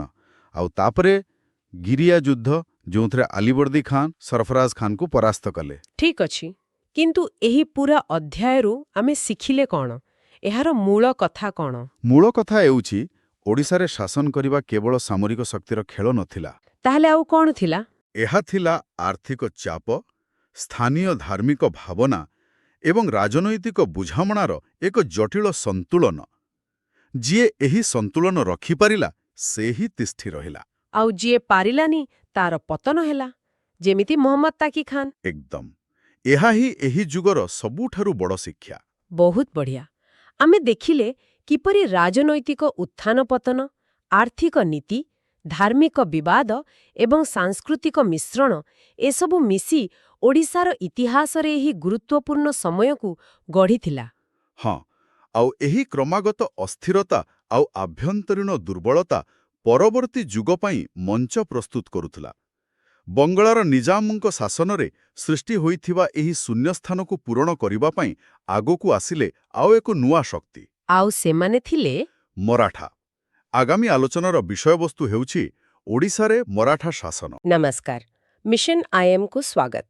ଗତ କ୍ଲାସ୍ରେ ଆମେ ବେଙ୍ଗଲର ନିଜାମଙ୍କ ଅଧୀନରେ ଓଡ଼ିଶା ବିଷୟରେ ଆଲୋଚନା କରିଥିଲେ। ଆଉ ଆଜି ଆମେ ଆଗକୁ ବଢ଼ିବା। ଆଜିର ବିଷୟ ହେଉଛି ଲେକ୍ଚର 7 ଓଡ଼ିଶାରେ ମରାଠା ଶାସନ। ଏହି ସମୟଟା ବହୁତ ଗୁରୁତ୍ୱପୂର୍ଣ୍ଣ। ମୋଗଲ ଶାସନର ପତନ ଆଉ ଇଂରେଜମାନଙ୍କର ଆଗମନ, ଠିକ୍ ଏଇ ଦୁଇଟି ମଝିରେ ଆସୁଛି ମରାଠା ଶାସନ। ଏକଦମ। ଏହା ଓଡ଼ିଶା ଇତିହାସରେ ଏକ ସଂକ୍ରମଣକାଳୀନ ଅଧ୍ୟାୟ। ଆମର ଆଲୋଚନା ଆରମ୍ଭ ହେବ 1751 ମସିହାରୁ, ଯେଉଁଠି ଗୋଟିଏ ସାଧାରଣ ଦିଶୁଥିବା ଚୁକ୍ତିପତ୍ର ଓଡ଼ିଶାର ଭାଗ୍ୟକୁ ଏକ ନୂଆ ମୋଡ଼ ଦେଇଥିଲା। ଆଚ୍ଛା, ତେବେ ସେଇଠୁ ହିଁ ଆରମ୍ଭ କରିବା। 1751 ଏହି ବର୍ଷଟି ଏତେ ଖାସ୍ କାହିଁକି? ମାନେ କେଉଁ ପରିସ୍ଥିତିରେ ମରାଠାମାନେ ଓଡ଼ିଶାର ଶାସନଭାର ନେଲେ? ଦେଖନ୍ତୁ, ଏହା କୌଣସି ଯୁଦ୍ଧର ଫଳାଫଳ ନଥିଲା। ଏହା ଥିଲା ଏକ ରାଜନୈତିକ ବୁଝାମଣା। ବେଙ୍ଗାର ନବାବ ଆଲିମର୍ଦି ଖାଁ ଆଉ ନାଗପୁରର ମରାଠା ଶାସକ ରଘୁଜୀ ଭୋଁସଲେ ଏକଙ୍କ ମଧ୍ୟରେ ବହୁତ ଦିନ ଧରି ସଂଘର୍ଷ ଲାଗି ରହିଥିଲା। ହଁ, ସେ ବିଷୟରେ ଆମେ ପୂର୍ବରୁ ଆଲୋଚନା କରିଛେ। ତେଣୁ ଶେଷରେ 1751ରେ ଏକ ଶାନ୍ତି ଚୁକ୍ତି ହେଲା, ଆଉ ଏହି ଚୁକ୍ତି ବଳରେ ଓଡ଼ିଶା ଆନୁଷ୍ଠାନିକ ଭାବେ ରଘୁଜୀ ଭୋଁସଲେଙ୍କ ଶାସନାଧୀନ ହେଲା। ବାଃ, ତେବେ ଯୁଦ୍ଧ ନୁହେଁ, ବରଂ କୂଟନୀତି ଦ୍ୱାରା କ୍ଷମତା ହସ୍ତାନ୍ତର ହେଲା। ତାପରେ କ୍ଷମତାକୁ ଆସିବା ପରେ ସେମାନେ ପ୍ରଶାସନକୁ କେମିତି ଚଳାଇଲେ? ମୋଗଲମାନଙ୍କ ବ୍ୟବସ୍ଥାକୁ ଆପଣେଇଲେ ନା କିଛି ନୂଆ କଲେ? ଏଇଠି ସେମାନଙ୍କର ଚତୁରତା ଦେଖିବାକୁ ମିଳେ। ସେମାନେ ଏକ ସମ୍ପୂର୍ଣ୍ଣ ନୂଆ ପ୍ରଶାସନିକ ବ୍ୟବସ୍ଥା ଆଣିଲେ। ଓଡ଼ିଶାକୁ ସେମାନେ ମୁଖ୍ୟତଃ ଦୁଇଟି ଭାଗରେ ବିଭକ୍ତ କରିଦେଲେ। ମୋଗଲବନ୍ଦୀ ଆଉ ଗଡ଼ଜାତ, ନୁହେଁ କି? ହଁ, ଏକଦମ। ମୋଗଲବନ୍ଦୀ ଆଉ ଗଡ଼ଜାତ। ଏହା ପଛରେ ଏକ ବହୁତ ବଡ଼ ଅର୍ଥନୈତିକ କାରଣ ଥିଲା। କ'ଣ ଥିଲା ସେ କାରଣ? ମୋଗଲବନ୍ଦୀ ଥିଲା ଉପକୂଳବର୍ତ୍ତୀ ଜିଲ୍ଲାଗୁଡ଼ିକ, ମାନେ ଯେଉଁ ଅଞ୍ଚଳ ବହୁତ ଉର୍ବର ଥିଲା ଆଉ ଯେଉଁଠୁ ସବୁଠୁ ଅଧିକ ରାଜସ୍ୱ ଆସୁଥିଲା। ଏହି ଅଞ୍ଚଳକୁ ସେମାନେ ନିଜର ପ୍ରତ୍ୟକ୍ଷ ଶାସନରେ ରଖିଲେ। ଆଚ୍ଛା, ଡାଇରେକ୍ଟ କଣ୍ଟ୍ରୋଲ। ହଁ, ଆଉ ପ୍ରଶାସନିକ ସୁବିଧା ପାଇଁ ଏହି ମୋଗଲବନ୍ଦୀ ଅଞ୍ଚଳକୁ ପ୍ରାୟ 150ଟି ଛୋଟ ଛୋଟ ପ୍ରଗଣାରେ ବିଭକ୍ତ କରାଯାଇଥିଲା। ପ୍ରଗଣା ମାନେ ଆଜିର ତହସିଲ ଭଳି କିଛି? ଠିକ୍ ସେଇଆ କହିପାରିବେ। ଆଉ ଏହି 150ଟି ପ୍ରଗଣାରୁ ରାଜସ୍ୱ ଆଦାୟ କରିବା ପାଇଁ 32 ଜଣ ରାଜସ୍ୱ କମିଶନରଙ୍କୁ ନିଯୁକ୍ତ କରାଗଲା। ସେମାନଙ୍କୁ କୁହାଯାଉଥିଲା ଆମୀନ। ଏହା ଏକ ବହୁତ ସୁସଂଗଠିତ ବ୍ୟବସ୍ଥା ଥିଲା। ବୁଝିଲି। ତେବେ ସବୁ ଧ୍ୟାନ ଥିଲା ମୋଗଲବନ୍ଦୀ ଉପରେ। ତାହେଲେ ଗଡ଼ଜାତ ଅଞ୍ଚଳର କ'ଣ ହେଲା, ଯେଉଁଗୁଡ଼ିକ ପାହାଡ଼ିଆ ଅଞ୍ଚଳ ଥିଲା? ଏଇଠି ସେମାନଙ୍କର ବ୍ୟବହାରିକ ବୁଦ୍ଧି ଦେଖନ୍ତୁ। ଗଡ଼ଜାତ ଅଞ୍ଚଳ ଦୁର୍ଗମ ଥିଲା। ସେଠାରେ ସିଧା ଶାସନ କରିବା, ସେନା ରଖିବା ଏସବୁ ବହୁତ ଖର୍ଚ୍ଚଦାୟକ, ଆଉ ରାଜସ୍ୱ ବି କମ୍। ମାନେ ଲାଭ କମ୍, ମୁଣ୍ଡବ୍ୟଥା ବେଶୀ। ଏକଦମ। ତେଣୁ ସେମାନେ ସେଠାରେ ଥିବା 24 ଜଣ ସ୍ଥାନୀୟ ରାଜା ବା ସାମନ୍ତବାଦୀ ମୁଖିଆଙ୍କୁ ଡାକିଲେ ଆଉ ତାଙ୍କ ସହ ଏକ ବୁଝାମଣା କଲେ ଯେ ତୁମେମାନେ ନିଜ ଅଞ୍ଚଳରେ ଶାସନ କର, ଆମେ ହସ୍ତକ୍ଷେପ କରିବୁ ନାହିଁ। କେବଳ ବଦଳିରେ କିଛି ଦେବାକୁ ପଡ଼ିବ? ହଁ, ବଦଳରେ କେବଳ ବର୍ଷକୁ ଏକ ନିର୍ଦ୍ଦିଷ୍ଟ ପରିମାଣର କର ବା ଭେଟି ଦେଇଦିଅ, ବାସ୍ ସେତିକି। ବାସ୍ତବରେ ଏହା ଏକ ଚତୁର ରଣନୀତି ଥିଲା। ତେବେ ଏହି ବ୍ୟବସ୍ଥାକୁ ଲାଗୁ କରିବା ପାଇଁ ଓଡ଼ିଶାର ପ୍ରଥମ ମରାଠା ସୁବାହାଦାର କିଏ ଥିଲେ? ଓଡ଼ିଶାର ପ୍ରଥମ ମରାଠା ସୁବାହାଦାର ଥିଲେ ଶିଓ ଭଟ୍ଟ ସାଠେ। ତାଙ୍କର ମୁଖ୍ୟ ଦାୟିତ୍ୱ ଥିଲା ବେଙ୍ଗଲର ନବାବଙ୍କଠାରୁ ଚୁକ୍ତି ଅନୁସାରେ ଚୌଥ ଆଦାୟ କରିବା। ଚୌଥ ଶବ୍ଦଟା ଆମେ ବାରମ୍ବାର ଶୁଣୁ। ଏହା ଏକ ପ୍ରକାର ସୁରକ୍ଷା କର ଥିଲା, ଠିକ୍ ତ? ହଁ, ରାଜସ୍ୱର ଏକ ଚତୁର୍ଥାଂଶ। କିନ୍ତୁ ଶିଓ ଭଟ୍ଟ ସାଠେ ଏହି କାମରେ ସଫଳ ହେଲେ ନାହିଁ। ସେ ନାଗପୁରରେ ଥିବା ତାଙ୍କର ମୁଖ୍ୟ ଜାନୁଜୀଙ୍କୁ ବକେୟ ଅର୍ଥ ଠିକ୍ ସମୟରେ ପଠାଇ ପାରିଲେ ନାହିଁ। ଆଉ ତାର ପରିଣାମ? ପରିଣାମ ସ୍ୱରୂପ ତାଙ୍କୁ ବରଖାସ୍ତ କରିଦିଆଗଲା। ଓହୋ, ତେବେ ସିଧା କଥା ହେଲା, ସବୁକିଛି ଅର୍ଥ ଉପରେ ହିଁ ନିର୍ଭର କରୁଥିଲା। ନିଶ୍ଚିତ ଭାବରେ। ଆଉ ଏହି ଗୋଟିଏ ଘଟଣା ପରବର୍ତ୍ତୀ ଅସ୍ଥିରତାର ସଂକେତ ଦେଇଥିଲା। କି ପ୍ରକାର ଅସ୍ଥିରତା? ଶିଓ ଭଟ୍ଟ ସାଠେଙ୍କ ପରେ ସୁବାହଦାରମାନଙ୍କର ଏକ ଲମ୍ବା ଲାଇନ ଲାଗିଗଲା।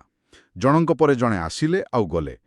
ଚିମୁନ୍ନା ସାଓ, ଭବାନୀ ପଣ୍ଡିତ, ସମ୍ଭାଜୀ ଗଣେଶ, ମାଧୋଜୀ ହରି, ରାଜାରାମ ପଣ୍ଡିତ। ତାଲିକା ବହୁତ ଲମ୍ବା। ଇତି ଶୀଘ୍ର ଶୀଘ୍ର ପରିବର୍ତ୍ତନ? ଏହାର ଅର୍ଥ ପ୍ରଶାସନରେ କୌଣସି ସ୍ଥିରତା ନଥିଲା? ଆଦୌ ନଥିଲା। ଆଉ ଏହି ପ୍ରଶାସନିକ ଅସ୍ଥିରତା ହିଁ ମରାଠା ଶାସନକୁ ଭିତରୁ ଦୁର୍ବଳ କରିଦେଲା।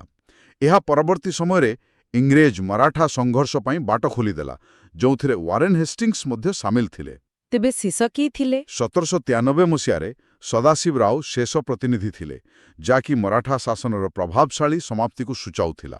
ଆଚ୍ଛା, ଏସବୁ ତ ଗଲେ ରାଜନୀତି ଆଉ ପ୍ରଶାସନ କଥା, କିନ୍ତୁ ଏହାର ପ୍ରଭାବ ସାଧାରଣ ଲୋକଙ୍କ ଜୀବନ, ସେମାନଙ୍କର ଧର୍ମ ଆଉ ସଂସ୍କୃତି ଉପରେ କିପରି ପଡ଼ିଥିଲା? ଏହା ଏକ ବହୁତ ଭଲ ପ୍ରଶ୍ନ, କାରଣ ଯଦିଓ ସେମାନଙ୍କର ମୂଳ ଉଦ୍ଦେଶ୍ୟ ଅର୍ଥ ଥିଲା, ସେମାନେ ଓଡ଼ିଶାର ଧାର୍ମିକ କ୍ଷେତ୍ରରେ ଗଭୀର ଭାବେ ଜଡ଼ିତ ହୋଇପଡ଼ିଲେ। କିମିତି? କିଛି ଉଦାହରଣ ଅଛି କି? ହଁ, ନିଶ୍ଚୟ। ପ୍ରଥମତଃ ସେମାନେ ତୀର୍ଥଯାତ୍ରୀଙ୍କ ଉପରେ ଏକ ନୂଆ କର ଲଗାଇଲେ, ଯାହା ଥିଲା ତୀର୍ଥଯାତ୍ରୀ କର। ଓ, ଏଇଟା ତ ଲୋକଙ୍କ ପାଇଁ ଏକ ବୋଝ ହୋଇଥିବ। କିନ୍ତୁ ଏହାର ଅନ୍ୟ ଦିଗଟିକୁ ଦେଖନ୍ତୁ। ଗୋଟିଏ ପଟେ ସେମାନେ ଟ୍ୟାକ୍ସ ନେଉଥିଲେ, କିନ୍ତୁ ଅନ୍ୟପଟେ ମନ୍ଦିର ପରିଚାଳନା ସହ ସିଧାସଳଖ ଜଡ଼ିତ ଥିଲେ। ବିଶେଷକରି ପୁରୀ ଜଗନ୍ନାଥ ମନ୍ଦିରର ପରିଚାଳନା ସମ୍ପୂର୍ଣ୍ଣ ଭାବେ ମରାଠା ଗଭର୍ଣ୍ଣରଙ୍କ ନିୟନ୍ତ୍ରଣରେ ଥିଲା। ବାଃ, ଏହା ବଡ଼ ଆଶ୍ଚର୍ଯ୍ୟର କଥା। ଏତିକି ନୁହେଁ, ମନ୍ଦିରର ମରାମତି ଏବଂ ରକ୍ଷଣାବେକ୍ଷଣ ପାଇଁ ସରକାରୀ ପାଣ୍ଠିରୁ ଅର୍ଥ ମଧ୍ୟ ଯୋଗାଇ ଦିଆଯାଉଥିଲା। ଏହାର ଅର୍ଥ ସେମାନେ କେବଳ ରାଜସ୍ୱ ଆଦାୟକାରୀ ନଥିଲେ, ବରଂ ଧାର୍ମିକ କାର୍ଯ୍ୟରେ ସକ୍ରିୟ ଭାବେ ଭାଗ ନେଉଥିଲେ। ଏକଦମ।